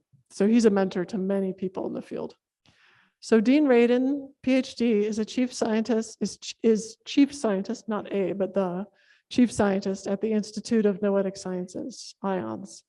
He's an associated distinguished professor at the California Institute of Integral Studies and honorary distinguished professor at the Swami Vivekananda University in Bangalore, India, the first yoga university accredited by the Indian government. He previously held appointments at Bell Labs, Princeton University, and SRI International.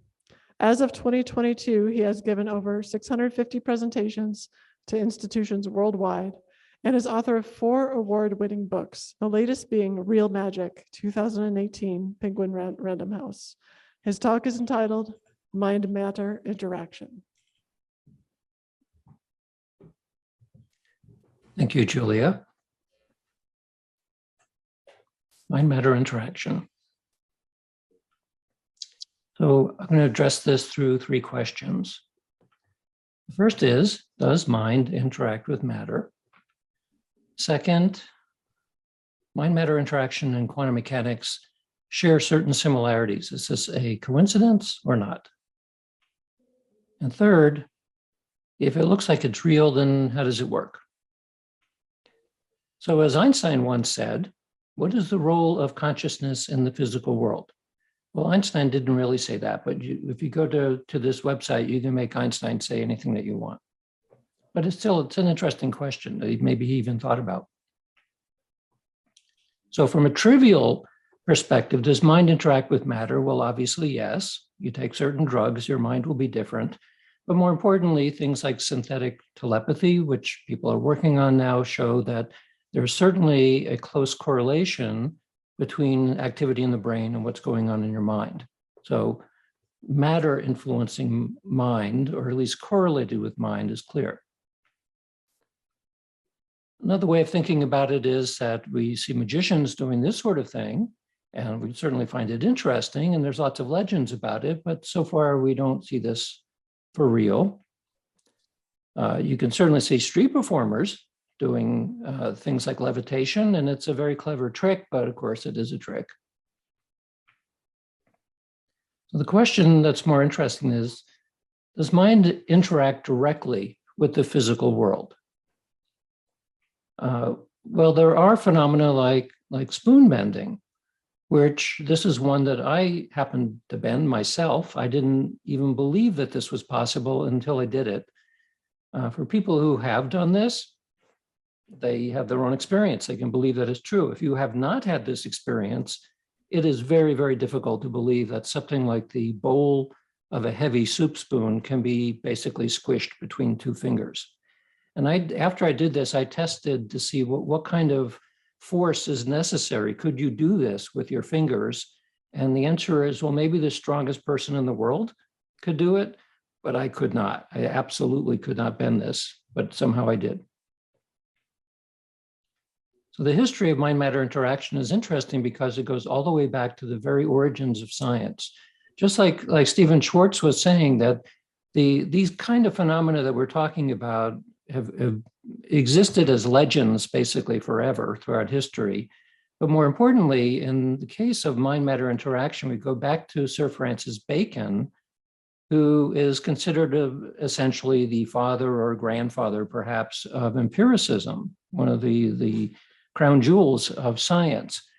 So in his book called Silva Silvarum, A Natural History in 10 Centuries, he talks about, among lots of things that you can test, but one of the things he mentions is force of imagination. And by force of imagination, he's talking about what today we would call about intention. And he suggests that you could use the toss of dice to test the force of imagination. So he's presaging the use of statistics, the use of physical objects to actually do an experiment on psychokinetic effects or mind-matter interaction effects. Well, it took 300 years before people began to systematically do this. And it was J.B. Rhine at Duke University in the 1930s who actually began systematic experiments using the tossing of dice, initially by hand, and then by cups, and then by various kinds of machines like the one in the picture. And an enormous amount of effort was done over decades with lots of people tossing dice with different intentions to see whether or not it would make a difference. So some years ago, I did a meta-analysis where we had looked at people who threw dice with no intention, under experimental conditions where there was an intention. This is the same experimental results weighted by quality, and these are weighted by the name of the investigator. So these are 95% confidence intervals. You can see pretty clearly that there's a big difference between intention and non-intention. And then if you look more carefully at these data, it turns out that in the early days, they were using regular dice, not so-called perfect dice. And this is important because you go to a casino and you don't use perfect dice, which means that they're weighted the same in each face, then if you just look at a normal die, like you might use, that's not a perfect die, it has 6 scoops out of one side, and the other side, it has 1 scoop. And so the amount of mass is slightly different. And when you toss the dice many, many times, this will give you different responses. It'll actually bias the die to land with the side that has less mass. And so you get bigger results with a number 6. And in fact, when you look at the results of many dice tests, you do see that people were not only getting better results with a 6 as compared to control, but these were all done using perfect dice. So even with dice that are balanced on each side, people were still getting better results when the target, what they were trying to get, was a 6. So there's some evidence that these are very tiny effects. The effect sizes here are really tiny.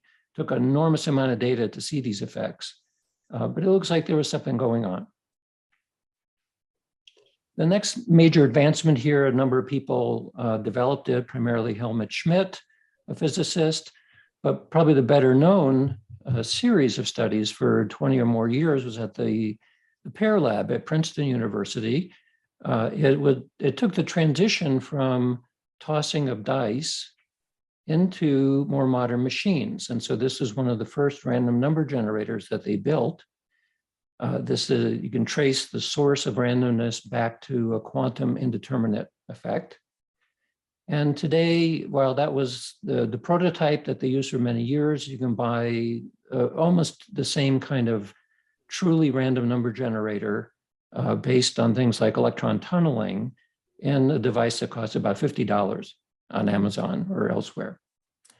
So when you look at these devices, this is a device that was very popular back in the 70s and 80s. All it does is produce a series of zeros and ones. It produces the random walk. And so if you give somebody instructions to use your intention to try to make more ones appear, well, you hope you would get some kind of result like that when you look at the results cumulatively over time. So you do an experiment like this: aim high, press a button, produces a bunch of bits, you show it cumulatively, and if you're lucky, you get that result. And then aim low, you get that result. And so at Princeton, they did many experiments like this. This is just one of the papers of 12 years when they were doing this experiment. So this was 33 people who provided 250,000 button presses. And this is the result when they were aiming high. This is the result when they're aiming low. And this is the result called baseline, in which there was no intention.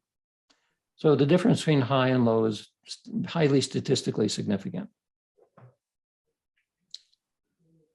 In 1989, we published a meta-analysis of all of the studies using these true random number generators with this kind of idea. We found more than 800 experiments. Some were experiments, some were controls. And the bottom line was unequivocally positive effects in experimental conditions and chance results in control conditions. Some years later, there was another meta-analysis done that had a subset of experiments that only involved humans, it only involved intention that was directional and a few other things. So it was a smaller subset. But what they concluded was a significant, but very small overall effect size, which they thought in principle might be due to selective reporting. So we had a response to that. This was back in 2006, where we said, well, they assumed that the mind would influence each of the random bits uniformly in the same way. So the effect size was pushing bits. We thought that did not make any sense at all for a very simple reason, that you could have a random number generator produce a single bit if you press a button, or you could have it produce 1 million bits at the same amount of time because these generators are producing a lot of bits. So the idea that the mind could push 1 bit the same way that it will push 1,000,000 bits in the same period of time doesn't make any sense. So that assumption is almost certainly wrong. In addition, we were pretty well aware of everybody who has done these kinds of experiments. And so we asked everyone we knew who had ever published such an experiment, or how many of these things have you done that failed that you did not then report? So we had a pretty good judgment of whether selective reporting could explain the results. And the answer was no. Very, very unlikely that it's what we're seeing with selective reporting. So we have essentially a device that seems to be able to detect intention, a physical device. It produces truly random behavior. It is designed so that it's impervious to variations in voltage, in electromagnetic fields, in temperature and vibration. It's in a metal box. The metal box is attached to a computer and powered by the computer, which has a voltage regulator and so on. It is apparently susceptible to variations in human intention. As Julia just mentioned, separating intention and attention is not so easy, but they're different. So the question is, what about attention? Well, in order to have intention, you usually first need attention. You need to attend to something, and then you put a spin on it, which is the intention. So this raises the possibility of, we're thinking about how could mind and matter interact at all. Well, we know that the matter going into mind, that works. That's pharmaceuticals, just to name one way that we know it works. The question is, does this work as well? Well, this is materialism. Everything comes out of matter. The flip side is idealism. Everything comes out of mind. There's a middle ground, which is my favored hypothesis at the moment, dual aspect monism. It says that mind and matter are like two sides of the same coin. They're tightly correlated. You can't separate heads and tails, but they're not the same. They may have slightly different properties. They may have dramatically different properties, but if one side of that coin does something, the other side has to change. So this suggests that in conditions where you have mental order, this was from an opening ceremony of the Olympics some years ago. Well, maybe because of the correlation between mind and matter, that physical order would arise, even if you're not aware of it, but mental order and physical order might be linked. And the flip side too, during periods of mental chaos, maybe there's physical disorder and vice versa. So Roger Nelson at Princeton got the idea that maybe we can create a field consciousness detector using a random number generator that produces a series of bits. If you look at it over time, it's a well-behaved noise. It produces a very nice random walk. And so we use that to measure entropy, which you can think of as the distribution of samples that create a normal curve. And what we're interested in is, over time and under different events, we look at what the equivalent of the ringing of the bell. So I wrote a paper once that says, don't ask for whom the bell tolls, it tolls for thee. Well, thee in this case is us, and the wiggling of the bell might correspond to events that are happening in the world. So this bell is a reflection of a physical event, a random event, but nevertheless, it comes out of a physical device. So Roger put together a network of random number generators, all truly random number generators with these yellow dots around the world. Here's a picture of Roger. And so each of these generators is attached to a computer, which every 5 minutes sends its results up to a single server in Princeton, at the time Princeton University, and then in Princeton, the city. And so this has been running now for 23 years continuously, where we get results of each random generator every single second. So there's a gigantic database by now. And when you look then at events that occurred in the world where you can infer that there's a huge amount of coherent mind, the minds are doing something unusual at this point in time, which is based purely on attention, not intention, but just attention worldwide. And so this was 9/11. 9/11 events occurred there. This is a 0.05 probability envelope, and this is accumulation of the random walk, which stopped being random for a number of days after 9/11. Another way of looking at this is autocorrelations that arise in the random generators around the world around September 11th for a period of a couple of hours. Highly significant deviation in terms of the autocorrelation, meaning that the random bits which are coming out of these devices are truly random. They should have no dependency from one to the next, and yet they did for hours. And this is just an example of looking at other days, not September 11th, but other days to look at autocorrelations. Occasionally you'll go outside of a 0.05 envelope, but not surprisingly, you see the expected, randomly expected number of times, but most of it is inside this envelope, 0.05 envelope. This suggests that something strange happened around this event that caused random generators around the world simultaneously to start showing dependencies in the outputs. Here's another example. Nelson Mandela died. Again, you see a lot of people were paying attention. Maybe that attention changed an aspect of the physical world, and this is then reflecting this mind-matter interaction, as one might predict from a dual aspect monism perspective. Here's the results of the formal experiment. The formal experiment was 500 trials. This wasn't quite finished, but the results are pretty much the same. You see a continual accumulation of the data from one event to the next. It ended up with 7.3 sigma deviation overall. And it's important to know that in this case, this is not an experiment where we look for random deviations and then try to find an event to match it. It's the other way around. We first find events before looking at the data, and then we say, okay, we imagine this event is going to last the 8 hours. Then you go look at the random data, you apply a standardized method to analyze the data, and you get whatever the results are.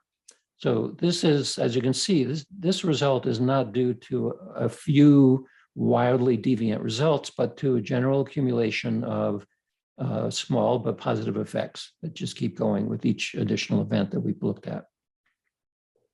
Here's the overall results, 500 events, 7.3 sigma deviation.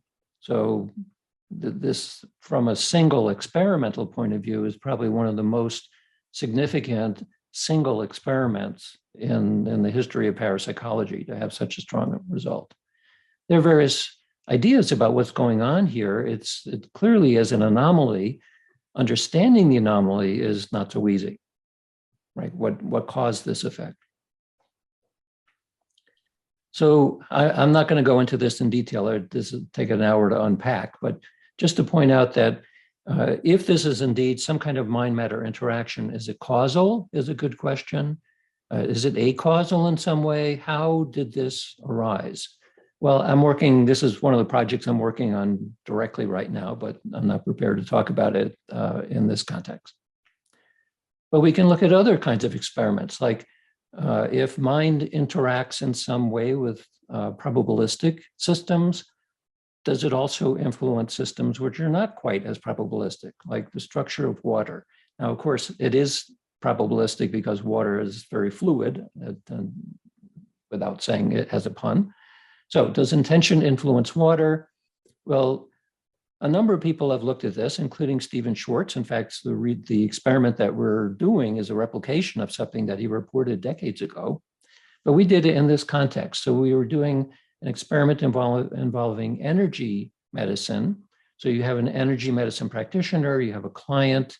We asked both of them to wear a little aliquot of water in a tube. So this person would wear the tube of water on a necklace, and so would this person, just to see what would happen to the structure of water. So we used distilled water. We did a very simple design where we pre-tested using a spectrometer. We did the healing session for 30 minutes, and then we did a post-test. We used a spectrometer called attenuated total reflection Fourier transform infrared system. It looks like that. It's quite fancy because it uses a liquid nitrogen cooled sensor to do the analysis. You pour the liquid nitrogen in there, and of course you could have fun with the liquid nitrogen by putting a banana in it and freezing it solid and then cracking it with a hammer. Before you do this kind of experiment, because the water structure is so sensitive to temperature, we put the aliquots into a water bath to equilibrate the temperature of the pre and post test, so that they were basically at exactly the same temperature, and then did the spectroscopy. So that's the water bath. So the way this kind of a spectrometer works is you have a sample of water. We're looking at something called an evanescence wave, which is a quantum mechanical effect, where you put an infrared beam that bounces repeatedly through the water up to a couple of microns, and then bounces back through this crystal and goes again and again, in our case, 20 bounces. And then you have a detector, in our case, this liquid nitrogen cooled detector to be sensitive. And what it shows you is how much of the infrared is being absorbed by the water. And this tells you, of course, as any spectrometer would, what's the constituents in the water or in any solution. And you can tell by the peaks what's in that water, and also what is the molecular vibration states. So it works through resonance. And we're interested in pure water and the various ways that the molecules can interact. So they have different kinds of stretches, different kinds of bends, different librations. You can tell which one it is by what's going on in terms of the spectroscopy. So this is the difference in our pre-post in the healer's aliquot. So this was not an intentional experiment, because they weren't trying to change the water. The healer was doing what she was doing. The client was just there. And yet the water changed in the healer's aliquot. Interestingly, it didn't change in the client's aliquot. So this difference here is quite significant statistically. And what it's, everything I'm talking about, we published one point or another. Here, what it's doing here in terms of the description is that the covalent bond here in the hydrogen and oxygen was stretched. That's what this meant. So another thing that we've done, all of these, by the way, are experiments that I've participated in, but there's a lot of experiments like this. So there's not nearly enough time to be able to go through the entire history of these kinds of experiments.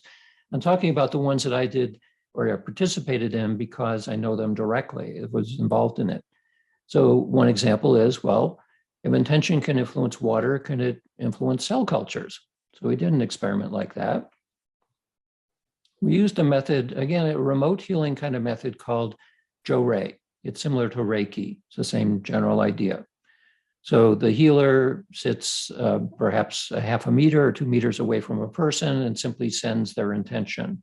And there's a lot of studies for both Jo-Ray and Reiki suggesting that it does something. It has some kind of a healing effect.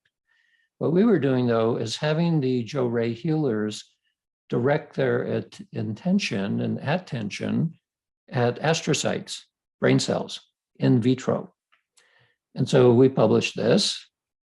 And what we found was we did 3 days where they were doing this test repeatedly in our shielded room at the Institute of Noetic Sciences.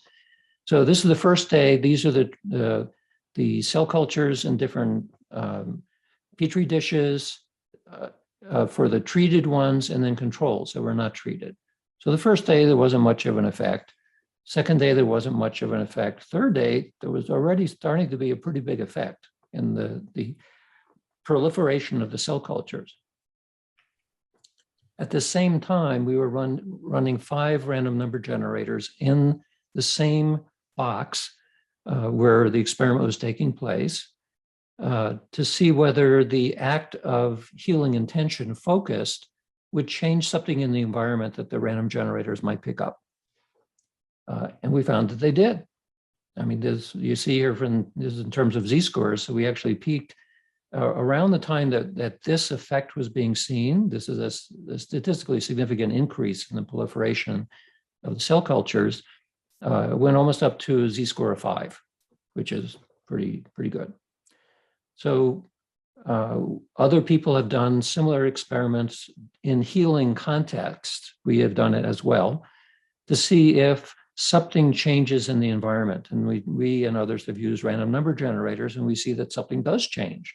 So it's kind of similar to what we've seen in the Global Consciousness Project, where it wasn't intention focused at random generators. It was simply the act of focused attention that seemed to do something in the environment that was picked up or changed by the random generators. Well, what about food or mood? So we did an experiment involving chocolate. This was double-blind, randomized, placebo-controlled, using little pieces, little pastilles of dark chocolate. We had a Mongolian, we had a Buddhist monk and a Mongolian shaman take little pieces of this chocolate and imbue in it a kind of blessing or intention that anybody who ate the chocolate would have an enhanced sense of energy, vigor, and well-being. And then we, of course, had identical chocolate that wasn't blessed or intended in this way. So there I am with the Mongolian shaman and my friend Gail. We recruited people who blindly would get the blessed chocolate, and also people who blindly would get the controlled chocolate. They're both sides of this experiment. There, people were magnificently happy because, as those of you who do clinical trials know, that it's not so easy to find people to do these kinds of experiments. It turns out it's really easy if they're told that they have to do an experiment where they must eat chocolate. Then it was actually quite easy to recruit people. And they didn't care if it was blessed or intended or controlled or whatever. They just got free chocolate. So that what they did was, every day over the course of the week, they filled out a standardized mood questionnaire. They did it at each evening, but on the 3 middle days of the week is when they were eating the chocolate. They had to eat the chocolate at 10 a.m. and at 3 p.m. Each day over the course of the week, they would record their mood. The hypothesis was that if something happened to the chocolate or they were responding to some intention, that their mood would be better than if they got the controlled chocolate, which had not been influenced. So that's what we saw. This is in terms of mood disturbance.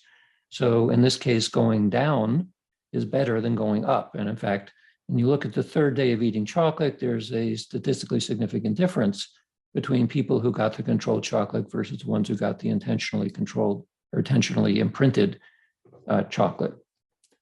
So it appears that something changed. We didn't know exactly what, because we weren't looking at the material of the chocolate, just whether the mood had changed as a result of the intentional imprint. The next thing that happened was a colleague of mine in Taiwan named Young. He looked at our results and said, "Oh, we'd like to replicate that, but we don't eat that much chocolate here, but we drink a lot of tea." So we decided to do the same experiment with oolong tea. So we made a big batch of oolong tea, separated it into 2 parts. We had 3 monks at a Buddhist temple do a very similar kind of blessing of the tea to improve mood, and then had the controlled tea set aside. And then we put the tea in little bottles, and we recruited 100 people in each case. Again, double blind. They didn't know what they were drinking other than that it was tea. And we asked them to do the same kind of mood questionnaire. In this case, this is change in mood, so up is better. And these are the 3 middle days of the week. So by day 5, which is the 3rd day of drinking the blessed tea, they actually did better and maintained a better result. So then we thought, well, something is going on. What is it? Why don't we do something that has an objective measure rather than subjective? So we did the same kind of experiment with intentionally imprinted or intentionally blessed water to see if it would change plant growth. So we used Arabidopsis thaliana, which is a little weed in the mustard family. This is a very favorite kind of plant that is used in plant physiology because, among other things, its genome was fully sequenced before the human genome. And so an enormous amount is known about the genetics of this plant, and it is often used in genetics experiments. The other reason we use this plant is because, like all living systems, it has a protein in it called cryptochrome.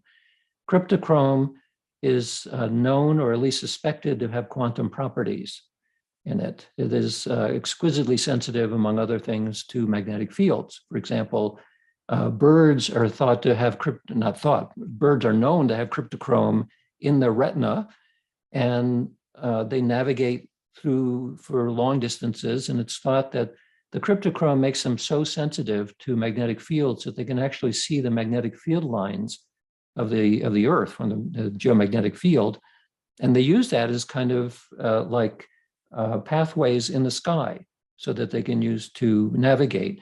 And it's also known that when there are magnetic storms and those field lines are disturbed, that the birds do not navigate as well, which is another reason to think that they actually can see, or at least sense, the magnetic field lines.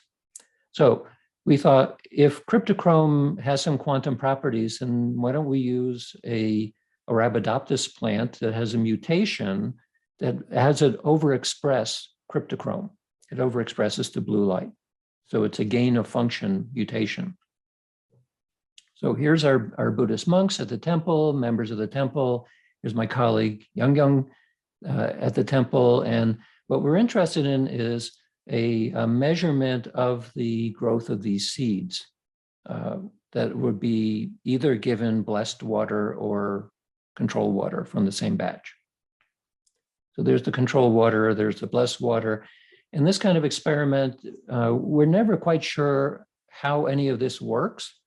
So we gave bottles for the monks to bless with their intentions, but we also told them that there are other bottles set aside, which were not in the same room, but do a kind of anti-blessing so that the controls are actually not influenced. Because if influencing the water does something, well, maybe you can stop that from happening from the other water. So that's what they did. So we have blessed water and unblessed water. So these are again double blind, where the plant physiologists who were given the Arabidopsis seeds, they went through a standardized process. They had a water medium A and a water medium B, not knowing which is which. They put it into an incubator and different kinds of light.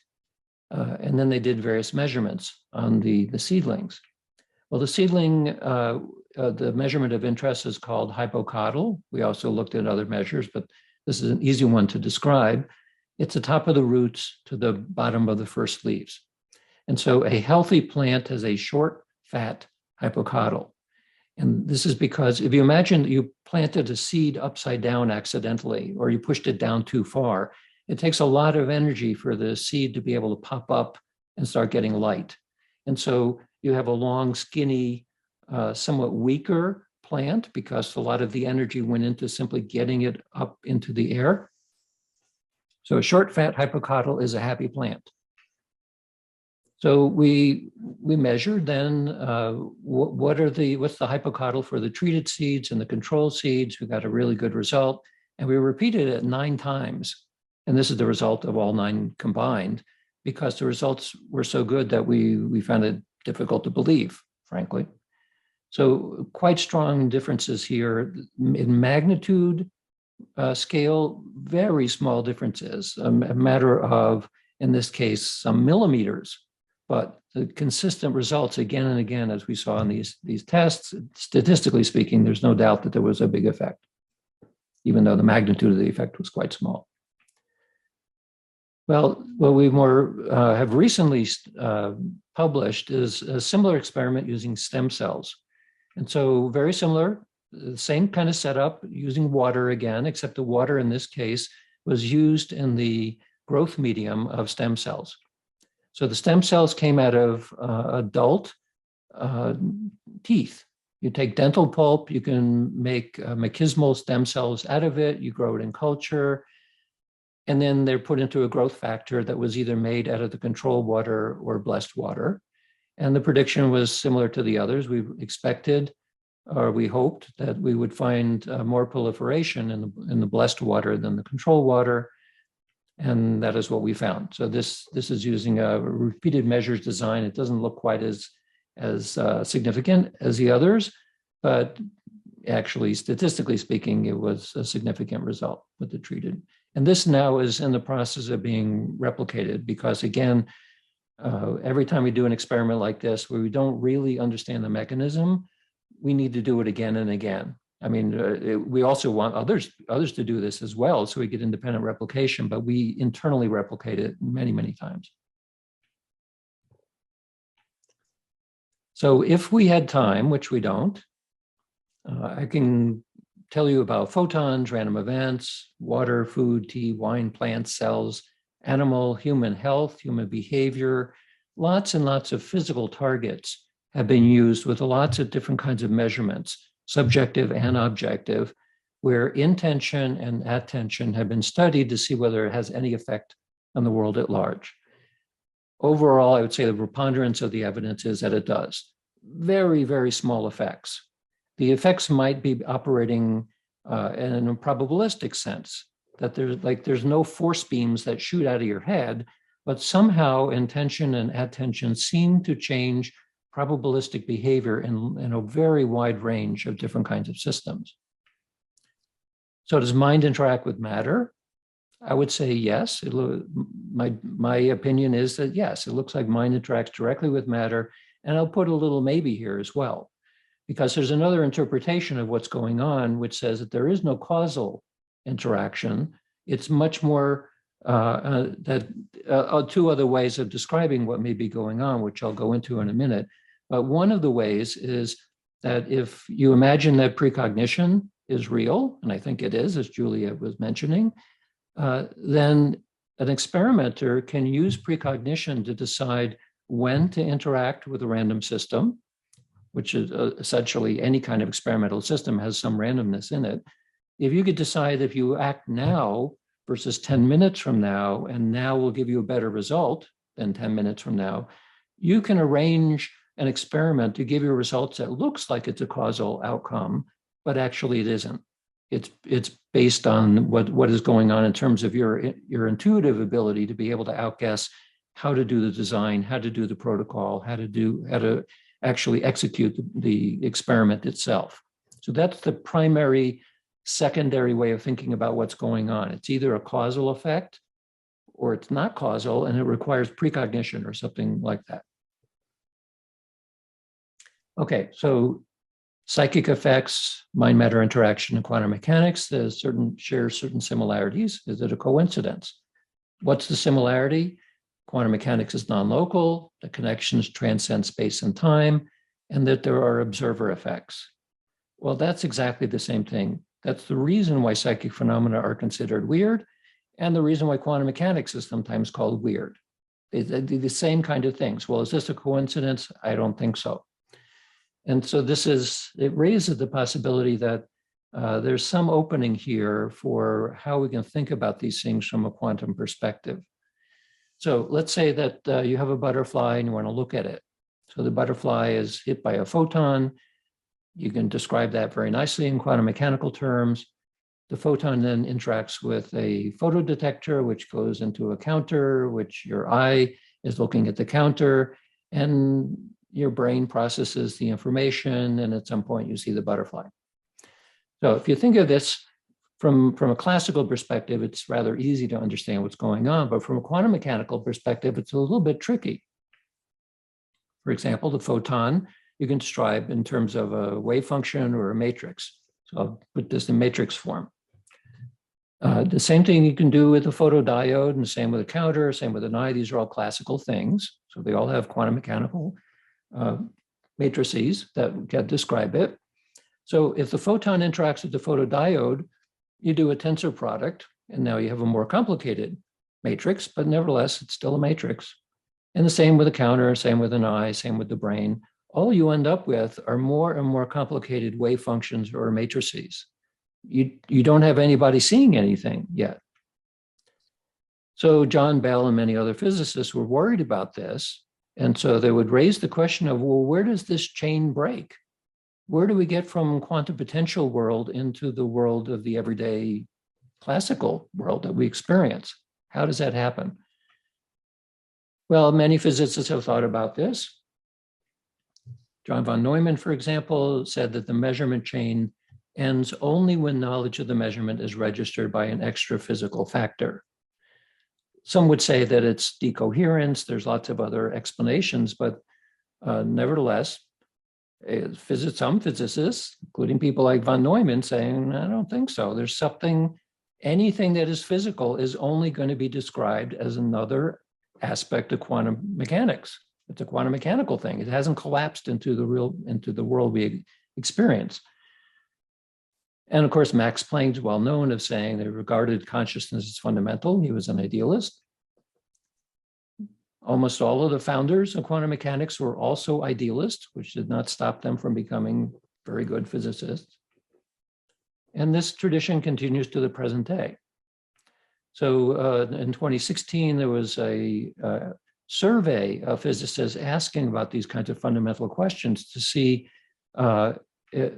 what do people think about this idea? So in your opinion, the observer is a complex quantum system, 37%, so on, 10%, 31%. So this is the important thing here. 22% of physicists who think deeply about the foundation of quantum mechanics says that the observer plays a distinguished physical role. This is what von Neumann and others were saying. So this is a minority, but it's even the majority here is not all that high. What this is saying is that there is no strong consensus yet onto what is the role of the observer in quantum mechanics. So I would say this is a sizable minority. So we tested this using a variety of different kinds of interferometers, including a double slit optical system. And it's well known in this kind of system that if you don't know which are the two slits the photon goes through, you get a very nice interference pattern, which is what you'd expect from a wave. Photon is a wave. If you do know, you get which path information, then it starts behaving like a particle. So as Feynman and others have said, that this is essentially the ultimate mystery in quantum mechanics. Well, why does gaining knowledge about the system change it? So in our experiment, we had a very simple setup, and we just added a new element, which was oftentimes meditators, but basically anybody who would be asked to imagine that they could get which path information. As Stephan was pointing out, with remote viewing, somehow people can get information from things that are distant. So we thought, okay, well, why don't we get somebody to do remote viewing to get which path information? And if they could do that, maybe they could change the interference pattern in proportion to the degree to which they could get the information. So getting information about where a photon is going is really abstract for most people. It's moving at the speed of light. It's tiny. You can't see it with your eye, but maybe they can get a little bit of information, in which case maybe the interference pattern would change a little bit. So this was the first experimental system that we used. There's the interference pattern. This is what it looks like if you plot the actual value of these bars, the light bars. Protocol is very simple. We compare interference during mental observation versus no observation. Observe for 30 seconds with your mind. Withdraw your mind for 30 seconds, plus a little bit of randomness thrown in. And then repeat this again and again. And we do a differential measure between what is the interference pattern doing when observed versus rest. And the prediction is very simple. That mental observation would reduce interference. So, and we did many experiments. This is just one where we had a planned 50 sessions with 50 people. We predict reduced interference. There's where nobody is paying any attention to it. That's when they are paying attention. These are 95% confidence intervals. That's an effect. We published this in many places, mostly in physics essays. Starting in 2008, this actually used a Michelson interferometer. All the other ones used a double slit interferometer. I still have a few other papers in progress, which have not been published yet. So far, the only person who has done a replication of this is Gabriel Gruyer, formerly of CERN, who went to the University of Sao Paulo and built the system from scratch and did a bunch of experiments. In an exploratory mode, he got statistically significant differences between the attention toward and attention away conditions, just like we had done. But then he did a formal experiments and they weren't statistically significant. Post hoc, he found significant results when he did not assume that there would be a uniform collapse during the mental attention condition, but rather he saw a variance effect, a bidirectional effect in the results. So I was thinking about this and decided to apply it to some of the data that we had recorded and asking this question, well, maybe mind wandering is really prevalent whenever you do an attentional task. Maybe mind wandering in this task causes a non-stable influence. So we would ask then, would a bidirectional hypothesis that results are changing be better than one where we assume it's only unidirectional? So use a variance shift metric rather than a mean shift metric. We applied it to data that we recorded over 2 years in an online double slit experiment. So we're asking, does a change in variance occur between these two conditions, attention toward versus away, when people are doing the task as compared to a control task where the computer was, quote, observing the system? And the short answer is, yeah, there was a big difference. So when humans were observing the system online from distances of 1 kilometer to 20,000 kilometers away, versus when the computer was observing the system. And of course, the beauty of this experiment is that the double slit system had no idea if anybody was watching it. It was just serving data. So it looks like, yeah, humans observing the system, even from a far distance, actually had an effect on the system, but not a unidirectional effect. It didn't always collapse, so-called collapse away function. Sometimes it would push the interference pattern in one direction, sometimes the other direction. It was not stable, but it was quite different than what happens when a computer was the observer. So this is, I submitted this paper, it's not published yet. Well, how does any of this stuff work? Well, it depends on your worldview. So materialism is this pyramid, which I've shown many times. It assumes everything is based in physics, it's based in matter and energy, and chemistry emerges out of that, and then biology and psychology, and somehow consciousness, the theme of this conference, arises out of all of that. So from this perspective, people like Dan Dennett says that we're zombies. We appear to have internal life experiences, but it's all arising out of matter and it's all kind of an illusion. So we have the illusion of being alive.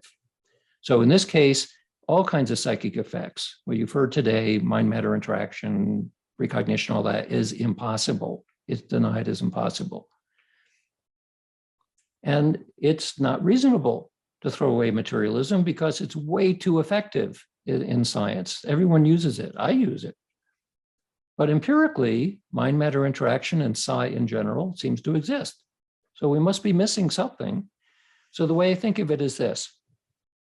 So this is a nice chart about physics from Dominic Walleman that I've borrowed. We have classical physics, relativity, quantum field theory, quantum physics, and so on. This is pretty much a refinement of our everyday experience. This is like common sense that's been refined into classical physics. Relativity is not exactly just the macroscopic world, but for purposes of a simple explanation, I'll say, well, this is the macroscopic world, the world of the very large, and this is the world of the very small. These theories work because they're also applicable to classical physics, and the same is true for quantum physics. There's still, we don't know exactly how to connect quantum physics with relativity, but nevertheless, this is a special case. Our everyday world is a special case. These are more refined cases. There will be even more refined cases in the future. So I look at idealism, which is basically the same thing turned upside down with you put consciousness as the basis of reality. And under this condition, psychic effects are accepted because it's easy to understand. But more importantly, our textbooks, the way we do science, is materialism, and it is a special case. It is a special case that works really well in some contexts. It does not work for all contexts. And so if you simply revise your worldview, your glasses, to not see materialism as the only way of understanding reality, and you entertain other possibilities like idealism, well, suddenly things become a little bit more easy to understand. Of course, at this conference, where we know all about the microtubules, what's interesting about all of this is that if the brain is acting in a quantum fashion in some way, well, this opens the doorway of understanding what's going on as well. Especially given that there's new theories saying how the very fragile quantum states that we see in the laboratory might be able to exist in the brain for very long periods of time. And this was an article published in 2015. It was by Matthew Fisher. And it's saying, well, maybe there's nuclear spins, which are acting in a very quantum way in the brain for a very long time. Phosphorus, for example, can be thought of as a neutral qubit. They can protect the brain.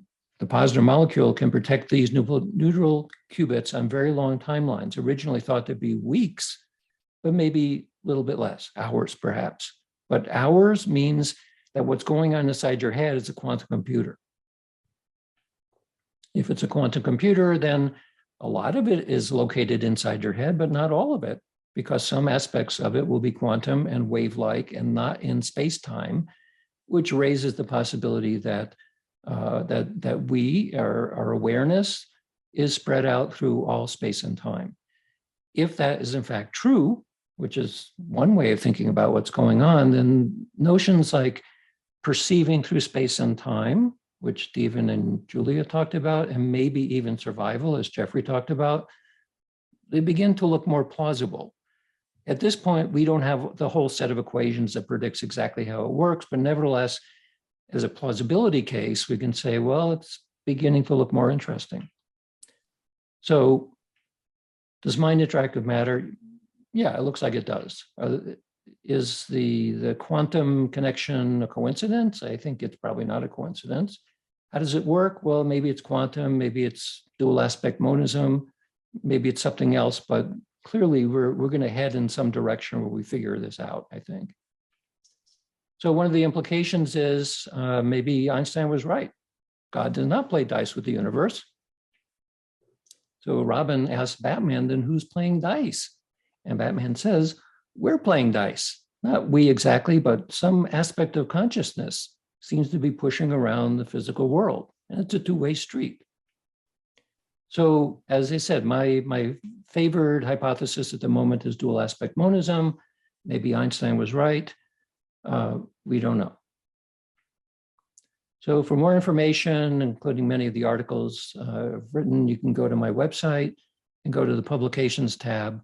And there's two things that will show up there. One are most of my articles in PDF form, and also another tab which has evidence of other people's articles and recommended websites and things like that. Another place which is useful is the Psi Encyclopedia from the Society for Psychical Research, which I would say is the most neutral encyclopedia available, unlike Wikipedia, which is the complete opposite of how an encyclopedia should be. In other words, if you want expert opinions of people who know what they're talking about, go here. If you don't care about expert opinions, go to Wikipedia. The other place that I would recommend is this book called Parapsychology Handbook for the 21st Century, which is a snapshot from around 2015 of what amounts to the state of the art in parapsychology. I also have a bunch of acknowledgements, people who have funded this over the years for various experiments we've done. This work, as Julia was saying, what do we need to do as the next step? What needs to happen? Well, what needs to happen is the taboo that prevents this from happening in the academic world needs to be broken. There needs to be a new openness or new tolerance that allows this kind of work, because people are very interested in this, to simply take place, because it's very, very difficult for it to take place in the academic world today. And that is reflected also by who is willing to fund this kind of research. We're extremely grateful for the people who are funding us, but they're a very limited set. So I thank you for your kind attention. I have about 7 minutes for questions, so I will stop sharing there. Dean, that was really beautiful. You not only summarized your work in the field of mind-matter interactions, but sort of the whole workshop. So thank you. Thank you. I think there's some folks here who would like to come to the microphone. I didn't see any questions. There was a congratulatory note for you, Dean. Oh, yeah. For anyone who wanted to come to the microphone to ask Dean a question, please do. And make sure it's on. Can you hear me? Okay, yes. Thank you for the presentation. I did have a question about potential future experimental methods with humans doing some of this stuff. So you mentioned the experiments with water and seeing these changes essentially with infrared absorption and emission, and then the experiments with plants that I'm assuming that you hypothesize that some of the mechanism is mitigated by these magnetosensitive molecules. So wondering about doing experiments with humans, like, do you think doing something along the lines of using more infrared photography or things like that, or using MEG, which does look at like the squid magnetometers and using the sensors in that way? Do you think that you'd find things from those experimental methods, or would you recommend looking in a different direction? No, I would certainly recommend using every tool available, because when you look at the range of physical effects that have been studied so far, it is a very, very thin slice of what is available. It's completely based on what kind of money is available to either rent or buy that equipment, or to find colleagues who are willing to let you use their equipment. So we should do experiments involving ions or single electrons, single photons. I mean, there's lots of ways of doing these sorts of things, but all of it costs money and there's very little to be had. So if you're limited to a budget that involves string and gum, you do the best that you can. And that's essentially where we are. So fortunately, on the analytical side, we have lots of tools that are available now which don't cost all that much, machine learning and lots of other nice techniques. But when it comes down to, especially in the mind-matter interaction area, the kinds of tools that we want to use tend to be quite expensive. And so you either end up building it yourself, which is not optimal, but nevertheless, that's what you can do. Or you find somebody, a sympathetic person in a university somewhere who will let you use their equipment. That we occasionally do that, but we also then are told by or at least asked by the people at the university to not let anybody know what you're doing. Don't tell anybody what you're doing here. So it creates kind of a chill over the very fact of doing the experiment. And of course, the irony is that we're dealing with phenomena that, as best as we can tell, you can't block, you can't shield, distance doesn't matter. But what does matter is intention and attention. So if you do one of these experiments in an environment where you're surrounded by people who think what you're doing is nonsense, that matters. So at the Institute of Noetic Sciences, we have spent a lot of time and energy in the location where we do these experiments to, first of all, not make it widely publicly known where we're doing them. We don't want extra intentions coming into the space. This is partially from a superstitious perspective, but it also has to do with the nature of the hypothesis. It's like we want to keep the test tubes clean.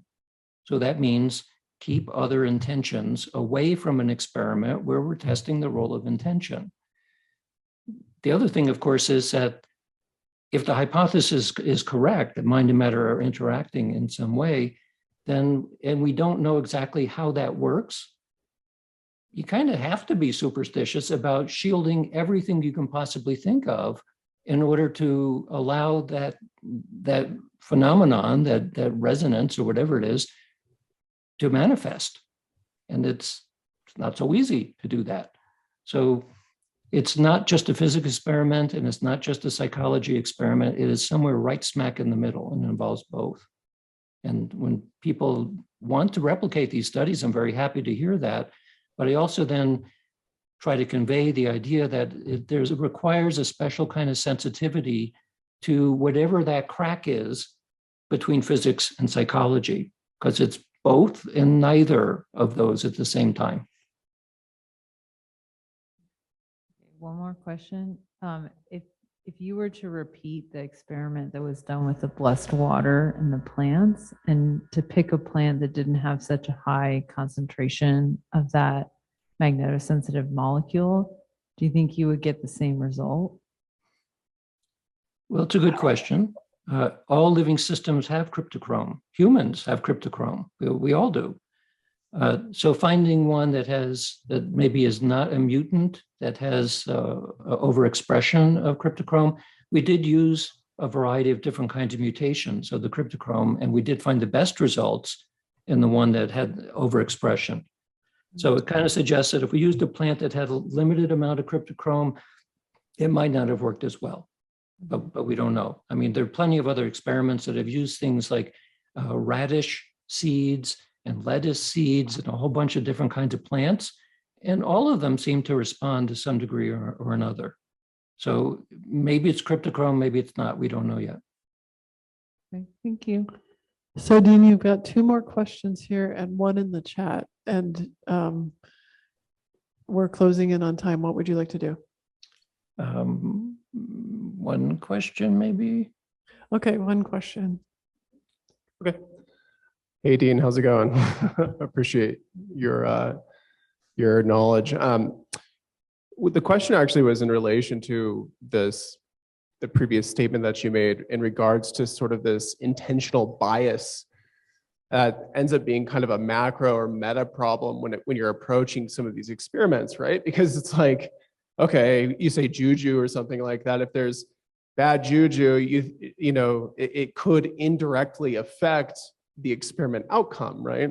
Yep. So my question is more about how do you think about researchers who are more, attuned to dogmas around physicalism or, classical science or classical approaches at physics, trying to replicate some of these?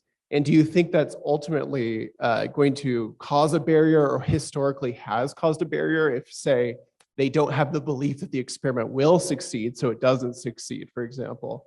Is that an issue in replication, and how do you foresee us kind of overcoming that in the future? Yeah, it is a problem. It's pretty well understood within the field that some experimenters have the juju and some don't. Even if you believe that the effects could be real, there's some researchers who basically have never gotten a significant result, and others who do. And so there's some aspect of this has to do with belief. Some of it, I think a lot of it has to do with expectation. Enormous amount has to do with what's going on unconsciously, because the fear of these kinds of effects is quite real in most people. For example, this is that spoon that I bent. So again, I don't know how I did it. I've tried to repeat it and I can't repeat it, but I did it. So to illustrate the nature of the fear involved in this, I mean, I think I'd kind of like to be able to do this all the time, but I was on an airplane returning home from a conference where I had done this thing. And I was looking at the spoon and I had another spoon just like this. And I was trying to get back into the mental state where I figured out how to do this. And I suddenly had this wave of fear where I realized I didn't know how I did it in the first place. I didn't know whether it was a field effect that could affect things around me. And by the way, the things around me were the wings on the airplane. And I didn't want the wings of the airplane to suddenly bend. So this is for someone like myself who've done lots of studies of this type, but was never in a context before where I really got quite afraid of doing what I was doing because I didn't know how it worked. And I didn't know the extent of it. So take that and now cast it into other contexts where people are now afraid of, you mean what you're thinking about me could injure my health?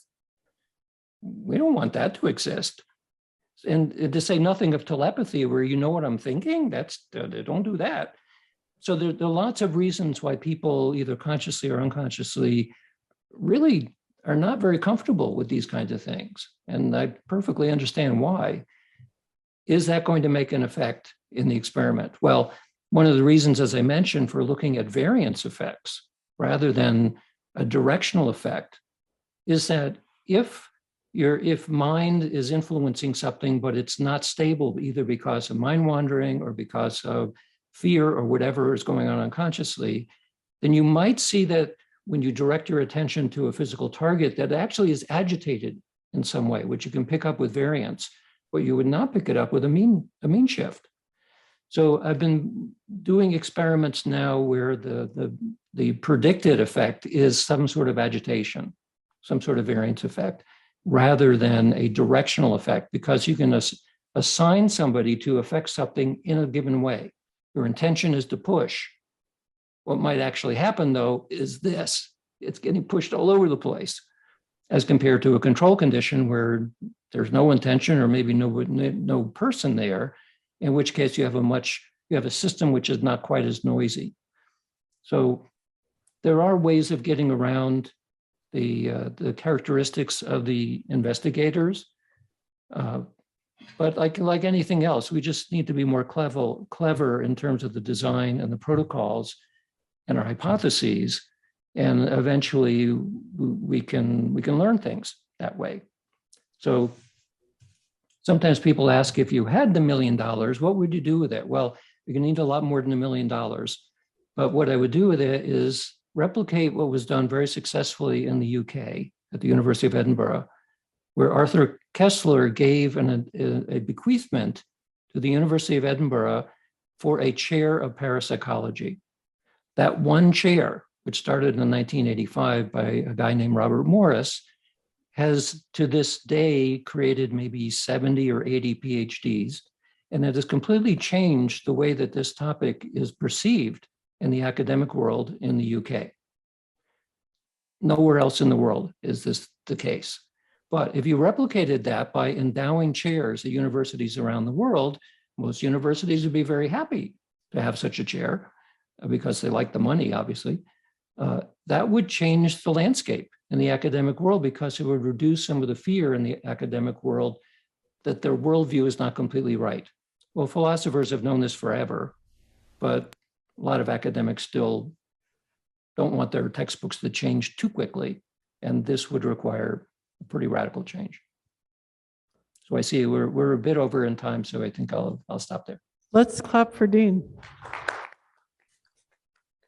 Thank you. So Ryan, do you think you could put all of us on in gallery mode so we can wave goodbye to everyone on Zoom? I'm going to go ahead and start my video here. Folks, I just have to, while we're waiting for the technical thing, I'm going to put in my +1 for what Dean just said. It's a massive impact worldwide if the United States could find a group of people who are willing to fund chairs, or at least even one chair, but multiple chairs at tier 1 research universities. I think that would be really crucial for changing the landscape. And it's the way to go if you're interested in this kind of impact investing. Let's see. Yeah, actually, I think top tier universities would be the most resistant because they're always concerned about their image. Second tier, third tier would be very, very interested because they know that students are drawn to these kinds of topics. And so I think that's going to be the way that it's going to work initially. It'll be not top tier, but second tier universities. We have a disagreement there because I think I think the universities that can get away with whatever they want might be the first ones to go. Well, yeah, well, I guess let's hope we can find out. Yeah. Ryan, can you let me unmute my video? And then is Jeffrey gone? Yeah, Jeffrey had another appointment. Okay. So anyway, my video is, yeah. There we go. Ooh. Yeah, okay, we won't try to do this. But anyway, I'm waving. Stephen, can you wave goodbye? There you are. Everyone, thank you so much. Thank you.